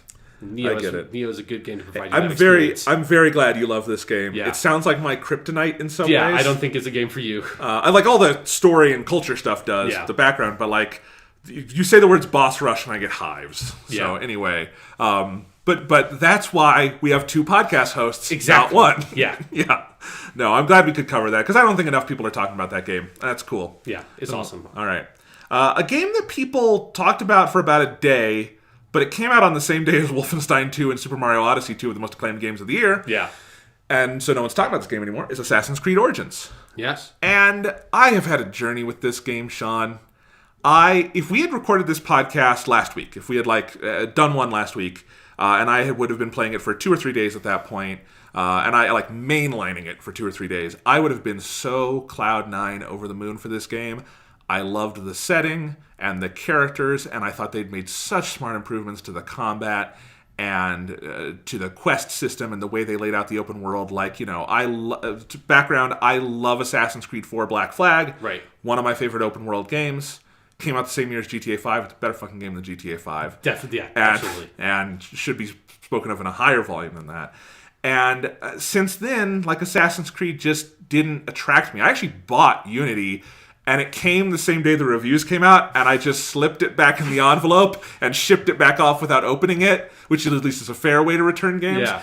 And it was just this game's broken. So I didn't play Unity. And to reiterate, Assassin's Creed 4 was the first Assassin's Creed game you played. That's I've seen parts of other Assassin's Creed games. Well, everyone's seen parts of other Assassin's Creed games, but I went through the shit, motherfucker. I think I have most of them now on Xbox One because of Xbox Live Gold and backwards compatibility. Those seem like good games to throw onto something like that. I at least have one of the 2s. I think I have 3. Anyway, but I loved 4. Wanted an excuse to play more because I love Assassin's Creed 4 so much. It's the setting is my setting. In my free time, I read books about old ships and stuff. Right, yeah, it's got that nautical thing that video games almost never do. Yeah, and I loved so much. But there were other things I liked about it more than just that, and I wanted to play more Assassin's Creed. And then Syndicate came out, and it seemed pretty good, but still just didn't grip me. And you played it, and your review was good, not great, kind of. Yeah, it was if you really, really needed to play Assassin's Creed, Syndicate was good for you. I think it was also something of I know too much about Victorian era London that their chintzy version of history really did not work for me there. Yeah. And then they took a year off. And finally, this year, we got Assassin's Creed Origins. And this is also the first game since 4 made by that team. It's one of the mini teams at Ubisoft Montreal. But this specific, same directors as 4, same team. So this is the same group. And they've had 4 years to work on Assassin's Creed Origins. And it absolutely shows. This is one of the most beautiful, polished, giant, AAA games you'll ever see. And, the level of work and, blood and sweat that went into this game is obvious. And at first I was just so to get back to where I was saying, the first maybe 20 hours, it took me 40 hours to beat the main story. My first 20, I was so over the moon because it felt like such a good sequel to Black Flag in that it's not the same setting, so you don't get all the ship-on-ship stuff, although they insert elements of it in various points and at various moments in ways that I think are very effective. Mm-hmm. But other than that, it's also not a typical Assassin's Creed in the city game, which is literally every other Assassin's Creed. Yeah. It's a giant open world, much more comparable to a Skyrim or a Breath of the Wild, in that you've got, big cities and then huge expanses of desert and mountains to climb and varied areas and water to go in and sail through and whatnot. It gripped me so much because it's like Assassin's Creed 4. It uses its setting so well. And I think it finds such, not an amazing story, but a good story to find in that setting. And it has good characters.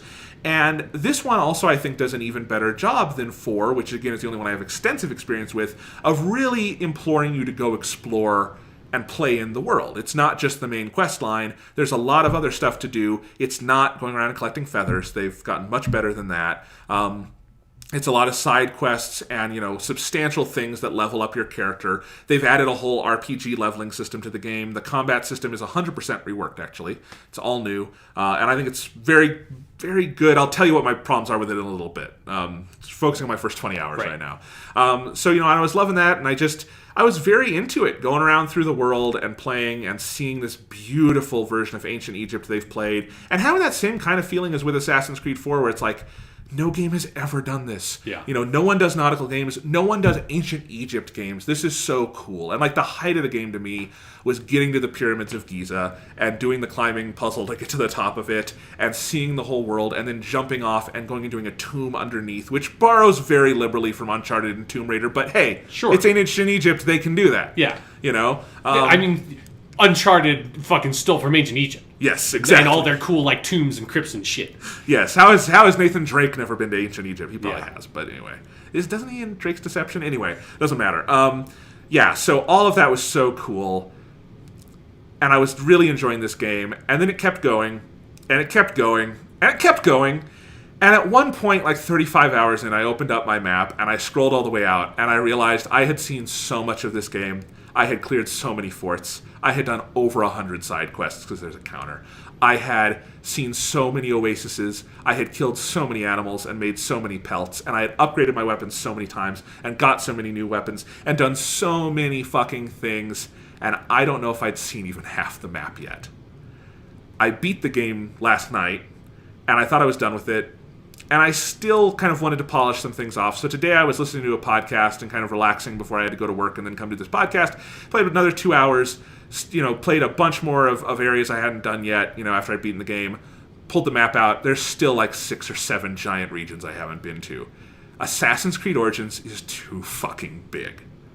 And I think we and AAA developers have to maybe start asking themselves the question, just because you can model the entire country of Egypt doesn't mean you necessarily should. Right. It's too fucking much.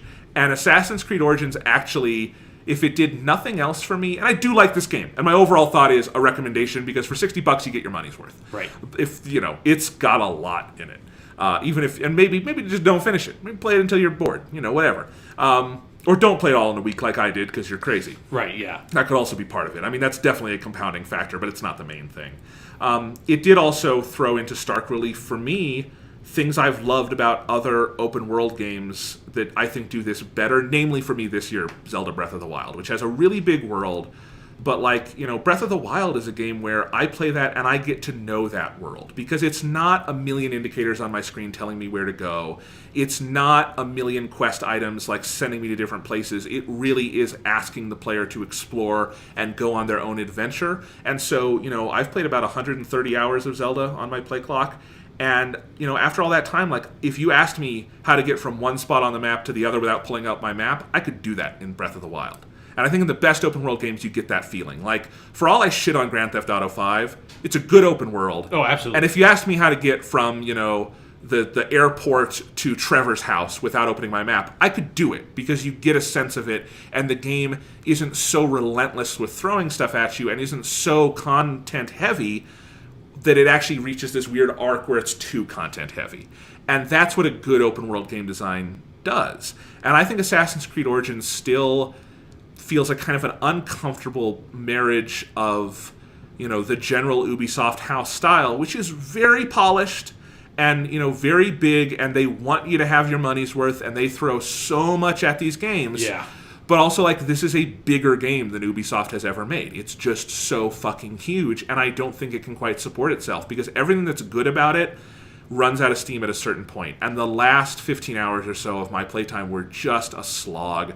The main quest line is way too long. That's another, I think, huge lesson of Breath of the Wild I hope everyone takes going forward, is if you have a big sprawling world with a lot of cool side quests, keep your main story short and sweet and to the point, and let the world speak for itself. And Origins does not do that enough, and it just kind of squanders, I think, a lot of the goodwill it builds up early on with its story and characters, with a story that goes on and on and on and on and on and fucking on, and still doesn't take you to everywhere on the map, which is insane to me.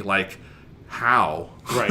How? Why did you model all those things if the story never went there? Anyway, and the combat, while good, I don't think is good over 40 hours. It doesn't last. It's not that interesting for that long. It's not that meaty for that long, and there's a lot of it in this game, even if you don't like the combat in Breath of the Wild, which I know is an issue you've had with that game. Yeah. It's not the main thing in that game. Sure. I think you can overlook that if it's not your favorite thing. Here, it's an Assassin's Creed game. assassin is in the title, you're killing a lot of motherfuckers. Yeah. So, it just carries through. The leveling system just starts to feel like a grind at a certain point. I've gotten to a point where I'm trying to upgrade my last few pieces of gear, and it's like the amount of like pelts and shit you have to get is unreal, and I've poured a lot of time into this game. I think if you were to do everything in this game, this is like a 100-hour game. Right. Easily. And that's too much. Assassin's Creed is not built to be that. Yeah. And, I think it would be interesting if Assassin's Creed did take an approach where it was worth that. Like, I think if Assassin's Creed was a series that played it like Zelda and only came out every few years and had a lot of heart and soul poured into it and wasn't kind of at least partially an assembly line thing, I think it could support a game this big. But this is just not built for that. And so eventually, like, I wound up being really tired of Origins by the end of it. And I played more today, and I think I came to, like, a balance with it for me, which is that Assassin's Creed Origins is not the great, awesome game I thought it was at the beginning, nor is it the slog I really kind of had fallen into at the end. It's a very good AAA open-world game, which means it's not breaking the box. Right. It's not thinking outside the box. It's not doing anything brand new that will blow your pants off. But kind of like, I don't know, going to the theater and seeing a cool action movie, or something that's not like a great, genre-defining thing, but nor is it a shitty Justice League. It's just, it's totally okay and serviceable. That's kind of what Assassin's Creed Origins is, but it is set in ancient Egypt, and that part of it is amazing. So, like, it's weird. Like, you get what you pay for. It's worth a $60. I got it for $35. Totally worth that. And, it gives you more than your money's worth for all that. Just, it doesn't have the kind of depth and meat that I think this kind of game needs to sustain itself. But also, like, this has been an exceptional year for games, and part of it is the game, to me, is just, it's overshadowed by so many other things that I can't stop comparing it to, because gaming, I think, is evolving at a really rapid clip right now. Right. So that's kind of my overall thoughts on Assassin's Creed Origins, without getting too deep into anything, I guess, so far. What questions would you have?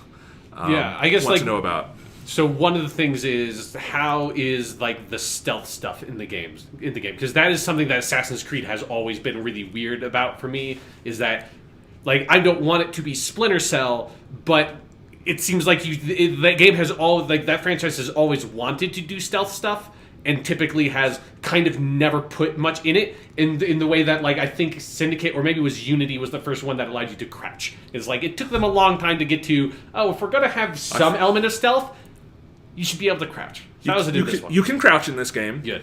And I actually forgot that was a new thing. It's been, years, obviously, since Black Flag. So Assassin's Creed 4, you had to, like, go into tall bushes, and then he would crouch automatically, which is, like, a step in the right direction from no crouching at all. Here you have, the bushes, and you have to crouch while in them to be invisible. So you feel like you have a lot of agency. The stealth stuff is fine. It's actually very fun and good in parts. The issue, and I think this is maybe always the biggest Assassin's Creed issue, is at a certain point, it's always faster and easier to just light up your sword and just go to town on them. Sure. Like, the incentive for being stealthy runs thin very early on. And I had fun being stealthy at points, and there are certainly, like, because this game is littered with, like, literally hundreds of enemy forts and encampments to clear out, and there's always, like, and I do like the general setup. Again, I just think at 40, 50, 60 hours, it starts to run very thin, which is you go into an area and there's a certain number of little objectives to do, and then you'll clear that area and get XP. And it's a very good reward progression system. Most of the encampments, though, are pretty small, and you can go in stealthy and pretty easily clear everyone out, or you can just go in guns blazing and usually get everyone. It doesn't super matter either way. There is a system where all of the encampments have a brazier that they can light an enemy. Like, if they get away from you, they go light it, and then reinforcements come, and they'll be stronger. And that would fuck me up a little bit early in the game, but eventually you can disable the brazier if you go after it first. Right. And then you can just, like, stealthily go to the brazier and then kill everyone. Or, frankly, sometimes just let the brazier light. It's like, I'll just kill everyone who comes here and get more XP. Fuck it. I'm a god at this point. I started the Assassin's Creed because this is Assassin's Creed Origins. I'm the best. I'm the one that said it. Yeah. They say the words. Anyway, they don't say, this will be Assassin's Creed Origins. They don't say that. The origin of the Assassin's Creed. Yeah. That part of the story is super clunky. The rest of the story, actually, I like. But anyway, we'll get into that. Yeah, so I don't know. They give you some tools, like you have your sleep darts and your poison darts and things. Right. And in general, like, again, earlier in the game, I found a lot more uses for the stealth, especially because I feel like earlier in the game, you find more big encampments where it's more necessary. You're also much more underpowered, because you quickly, if you're doing any amount of side quests, you are very quickly over-leveling for the area and the main quests you're in. And so a lot of the big encampments, which are 4 main quests, you're going to get in there and be way stronger than everyone. So stealth isn't really a consideration even. So right. I wish they would do more with the stealth. I understand why they don't. It does seem like an uncomfortable middle ground they're in here. I don't need it to go full Metal Gear either, right? Where you are at a significant disadvantage if you're not stealthy. But I don't know. Assassin's Creed is both a power fantasy and a stealth game, and those things don't go together. Yeah. Oh well, you know what? They went together in Batman. The Batman Arkham games found a way to do both. I think, but one of the things that the Arkham games had to do that was specifically delineate this is combat, this is stealth, and never the twain shall meet. But you know what? Assassin's Creed probably needs to do that. Sure. I think that's something that'd be hard to do in an open world. Like that. Yeah. Like the Arkham games are like a pseudo open world that is more like an open world that funnels you into linear sections. It's like Mario 64. Yeah. Much bigger, but yeah. So my other question then related to that, and I think I've heard the answer to this, are there difficulty options in the game? Yes. Good. Yeah. That is something that Assassin's Creed has never fucking done. Really? Yeah. Wow, there is, yeah. Yeah, and you know me, I want to, because that's one of those things that can then make the stealth better. If you turn the difficulty up, it then necessitates you to use stealth. That's one of the things that I like playing Horizon Zero Dawn this year on a harder difficulty, because it felt like it forced you to consider the fights more tactically, because you couldn't just blow your way through it. And I thought about changing the difficulty sometimes, but then at the same time, it's all trade-offs, because then you think, but I look at all this shit I have to clear in this area. It's going to be harder, and those individual encounters might be more fun, but then if I get bogged down, then it might just, I might feel like I'm losing momentum. It's all about trade-offs, but yes, there are 3 difficulty settings. Good. Basically an easy, medium, and hard, and you set it at the beginning, and I just picked the default difficulty. Yeah. And yeah, I do think you over-level a bit on that. So yeah, maybe start with hard. Maybe that will be a good way to do it. I'm definitely going to start with hard, yeah. You'll like it, because that's the other thing, is that the combat is pretty easy to get a hang of, and it's, at a certain point, you can just... It's a button masher. Right. I don't know if this is better than the other Assassin's Creed combat. Now, I only have 1 full game of experience with Assassin's Creed combat. You have 7. Yeah. And they have completely overhauled it. Old Assassin's Creed was this combo thing, right? That kind of... Yeah, they kind of changed it a little bit. By the time they got to Brotherhood, it was this thing of you kind of counter-killed someone, and then you chained that kill onto everyone else. And it was this... You kill one person, which is very easy, and you can then basically just kill everybody that's there. Yeah, and they've removed that aspect of it. There's some things where there's a meter you can get at the bottom where if you get your combo meter up high enough, then you have a break mode, and you can go Super Saiyan or whatever, go hyper mode. Awesome. And then you can kind of chain things a little more, but it does limit it. You cannot just completely autoplay, but at the same time, you can very much brute force your way through it. Because you can kind of just tap buttons. R1 is a light attack, R2 is a heavy attack, L1 is block with your shield, which I haven't used in 25 hours, and yeah, and you kind of, and then R3, push in the right stick, and you can lock on to targets, and it'll move around for you. Although the lock on is very finicky and doesn't work that great.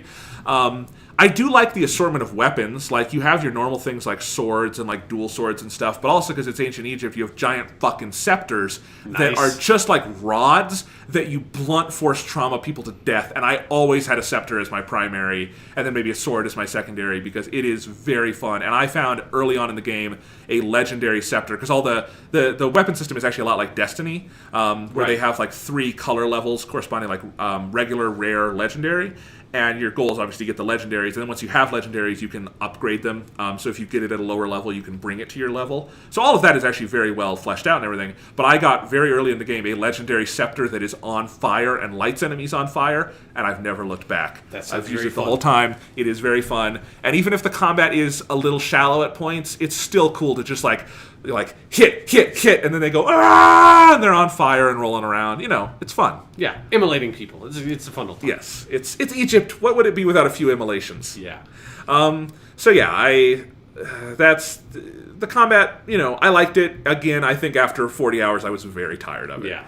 But I just don't know with this kind of game where when it's that big, I understand the impulse to simplify the combat enough where you can kind of do it on autopilot, because I saw some people like comparing this to Dark Souls and basically like it should be more like that. It's like you can't do open world Dark Souls like that. Yeah. Because all your energy goes into the combat, and your energy has to be split in a game like this.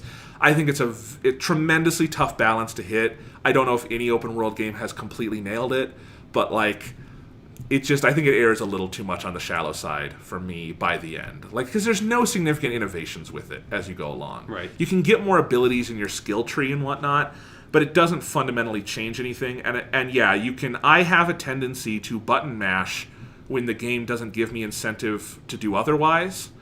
It's one of the reasons why I think the Batman combat system is so good. It taught me not to button mash. Right. Specifically, you helped me realize that. But beyond that, the game helped me realize that you can't button mash that game. This game, you can totally button mash your way through. And at a certain point, it's just not enough for a big open world game like this. I do like the story and characters in general. I think it goes off the rails near the end. There's just way too much in way too short a period of time. It's almost, but not entirely, like a Final Fantasy 15, where there's a certain point where it kind of starts funneling you, and then so much happens. Like, if you look at the Wikipedia summary for this game, the first 35 hours are one sentence, and then the rest of the summary is the last 2 or 3 hours. You know, it's that kind of game. Mm-hmm. And so most of what you're doing is not the main story, and then finally you're funneled through in the last couple hours, and so nothing sticks at that point. But I like the main character, Bayek. He's a really good protagonist for a game like this, because he's on a mission of revenge. They've killed his son, but not his wife, which for me, like, early on when I realized that, because I just thought they'd also killed his wife for a while, and then you realize, oh wait, no, the wife's alive. Yeah. No, they didn't fridge the wife, and they are literally co-oping their revenge. Like, one person is in this area of Egypt getting revenge, one person is in this area, and then they come together and fuck after they killed people. That's an awesome power couple, and I do wish the game was more about that. Like, the Bayek-Aya relationship is the coolest part of the story. It feels very adult and human, and there are some really cool moments, and they are fleshed out three-dimensional characters with human interactions with the world. Like, Bayek smiles, he laughs, he takes pleasure in things. He's on a mission of revenge, but he doesn't let it, like, break him as a human. And I also like that because his whole role is he's the last of the Medjai, so he's like the protector of the pharaohs, or of like the land for the pharaohs. And so he takes that role very seriously. And so the side quests are actually frequently the best part of this game, because the most fun you'll have with Assassin's Creed Origins is coming to a new area, picking up every side quest and doing them all, and feeling like you are going around being like a vigilante superhero, saving the world and helping everyone you meet by killing people. Yeah. Maybe that last part, the moral, doesn't make complete sense, but... It was Ptolemaic Egypt. Like, people gotta die. It was a different time. Different time. And and that part I think is actually very good and is a good open world structure. There's too much of it, and there's too much of a main story on that. It had to be kind of one or the other, I think. But anyway, but I like Bayek. His voice actor is awesome. I love that this is a big-budget video game with black characters, voiced by black actors. All of that's great. It does a good job throughout, I think, engaging with Egyptian culture, specifically religion and kind of some spirituality stuff. I think there's one, probably the best little quest in the whole game, is you come across... It's one that doesn't even appear on your minimap, which is great, and I wish they did more of this, is you come across a woman who's on a cliff ready to jump off. And you stop her, and you talk to her, and you realize, like her husband was murdered, and she feels like she has nothing to live for. And most of the quest is just you walking around and talking to her. And at one point you have to fight some leopards, but other than that, you're doing that. And then finally you say, you know what, I know something that might help you heal. And you go off and you get a feather from a bird. And you bring it back because in Siwa, where Bayek is from, Bayek of Siwa, you hear many times, one of their traditions is that this feather of this bird represents the passage to the next life, and he does this little ritual with the woman. And there's little things like that that's like, right, that's why I'm playing this game, because for whatever its faults are, nobody else is making giant AAA open world games that do this with culture and history. Right. And it does a lot of good stuff with that, even if I think that's on the micro level. On the macro level, some of the stuff with Cleopatra and Caesar and Rome and Greece and all that by the end gets a little like, I don't buy this. But that's Assassin's Creed. Yeah, that's what I was talking about, the Syndicate and like the kitschy history thing they like to do with like, oh, it's Charles Darwin, and he's like this weird character. It's like, I like how they use Cleopatra until like the end part of the game, like because when she's just kind of around the fringes, and like Aya, Bayek's wife, is working for her, and so Bayek is kind of by extension also, but you only meet her once in a while, and she's kind of a background figure. That's fine. That's fun. That's kind of cool that, like, you're this power couple hanging with Cleopatra and helping her get installed on the throne. Once it comes time for the actual, like, civil war at the end, it just... Ugh. But anyway, yeah, so I like all of that. I like a lot of the characters you meet along the way. I think the game has a good voice. You know, it's an Assassin's Creed game. The story, I would pay maybe 40% attention to cutscenes and stuff. Right. I would often pull my phone out because, you know, it's not the best writing in the world, but it's fine. It's good enough. So I don't know. I have mixed feelings, but I did like a lot of this game an awful lot. It's not going to be on my top 10 list. I just tell you that right now because Sure, yeah. I have the top 8 are set in stone, and there are 4 games fighting for 9 and 10, and Assassin's Creed is not even in the category below those 4. So a lot of games this year, but it is a good game. Like if you want a game like this, I would recommend it. But do know it's a bigger time sink than you think. Like having played Assassin's Creed 4 Black Flag, I don't remember exactly how much time I poured into that or how I played it. It did not feel as overwhelmingly large as this one does. Yeah, like no game I've ever played has felt as overwhelmingly large as this. Because even something like a Skyrim, which is, you know, almost endless in how much stuff there is to do, there's enough direction and variety and mystery to all of it, and so much of it is player motivated in just go out and explore, that it doesn't feel overwhelming to me. Like I played like 20 hours of Skyrim when it came out on Switch, and I've put it aside for a few weeks, but I don't feel like I missed anything with the game. I'll go back to it at some point and play more, and then I'll put it away for a while, I'll come back, and I don't feel that kind of pressure that you get with an Assassin's Creed Origins, and that's a problem with it. Yeah, I mean, it's this kind of thing of like where Skyrim so deprioritizes the main quest that I've probably put 120 hours, something like that, total into Skyrim across like 2 main characters. I've never finished the main story in Skyrim, have no interest in it, don't really care, and the game feels like once you are past the first couple of missions, whatever. You don't need to go finish the main story. Who gives a shit? Like, go. There's so fine. much stuff to do, and I feel like that is the kind of thing that a lot of other open world games need to. I think like Breath of the Wild. I think like is a good example of where you just make it so that like the main quest is very thin and just like a couple of like big points you can hit that you can just do whenever you want and hit in any order. Or it's something of like Skyrim or even like The Witcher 3. I think does a good job of feeling like the main quest is just something that kind of happens along the way. Yeah. You're off doing the side quests and the interesting stuff and kind of forging your own adventure that you want to forge. And the main quest is just getting pushed along. And yet, in all of this, I am falling into the same trap I think a lot of critics I've read have, which is I'm deprioritizing what a fucking miracle this game is graphically. Like, I don't want to minimize it, even though it felt minimized for me by the end, and I'll explain that. Like, we shouldn't take for granted that there's a game you can go buy on the market that, like, fully modeled ancient Egypt. Yeah. And it's like one of the most beautiful games I've ever played. It is insane and jaw-dropping. Consistently 40 hours in, my jaw just drops at some sites in this game. And yeah, as just a virtual reality history tour of Egypt, it's worth it. It's worth it for that. It is a beautiful, stunning recreation of ancient Egypt. I like the team at Ubisoft is so good at this. When we talk about how bad EA has fucked up Star Wars and that they're probably going to lose the license, I hope Ubisoft gets it. Sure. They would make a really good Star Wars game. It would probably be a little too overstuffed and all that, but you know what? It would probably be pretty beautiful and good too. And like, just the way they have delved into this, and you know, again, there is no other ancient Egypt game. What this team has achieved in building this version of ancient Egypt for their game is stunning. It is a stunning video game achievement. I think the way they leverage that open world is in some ways very good, and in some ways I don't think they trust themselves enough. I think it is a problem that everything there is to do in the game is marked for you in one way or another. Right. Because at a certain point you're running towards things on your compass you're not exploring. And this is such a great, beautiful world. It should encourage more exploration.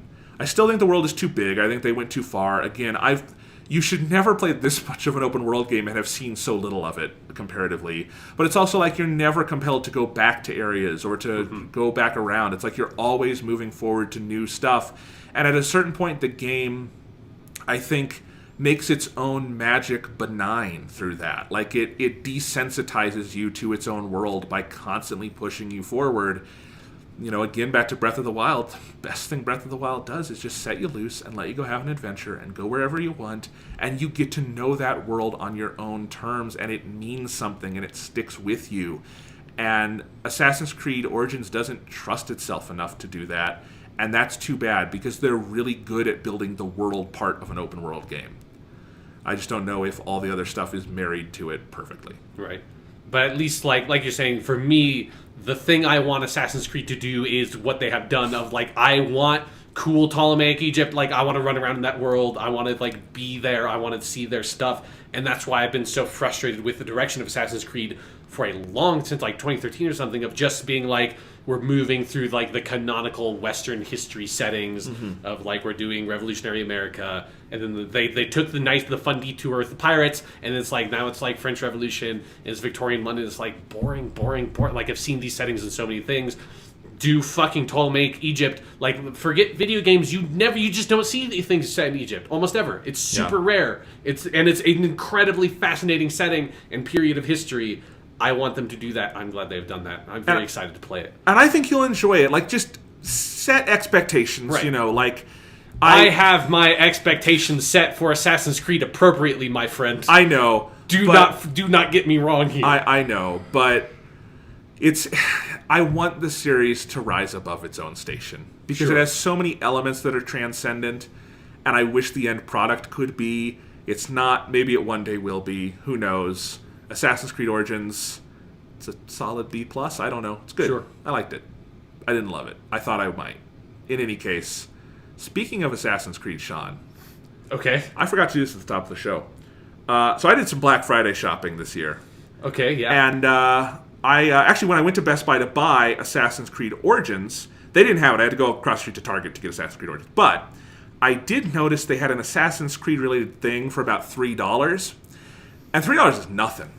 And don't tell me what you're about to tell me. Fuck. And I remembered that when we opened our short-lived Patreon earlier this year for our 200th episode, we had set a stretch goal where we said if we raised enough money, we would watch the Assassin's Creed movie from last year and do a bonus episode on it.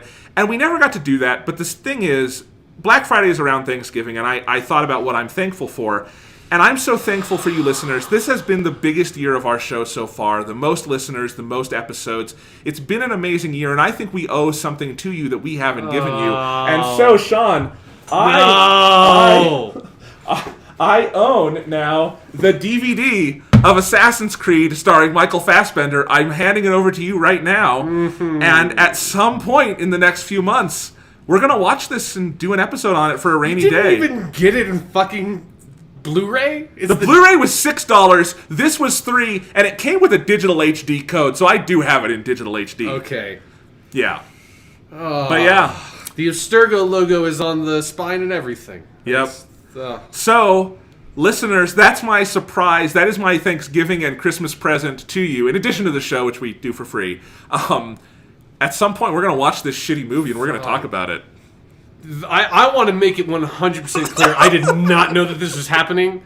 This was not a bit that was planned. I was planning to show you this last week on our aborted podcast. It's been sitting on my desk for a week. Yeah. I've been waiting for me to play this joke. Well, Jonathan, the most exciting thing about this is, I don't know if you've looked on the back of the box, but according to this, there is a DVD special feature called Take the Pledge, Behind the Scenes of Assassin's Creed. 5-part documentary. To be fair, I don't know how long each part is. I have no idea how you make a 5-part documentary about the Assassin's Creed movie. I do not suspect that there are more than 5 things to say about this movie. But we haven't seen it yet, so maybe I shouldn't judge. Are you excited, Sean? No. No, I'm not. No, I'm really not. We'll be back next week to talk about Doctor Who, the Stephen Moffat era. It will be a Doctor Who-a-thon. And then the week after that, Star Wars and video game stuff and top 10s are coming. Everything. Busy month of December. And at some point...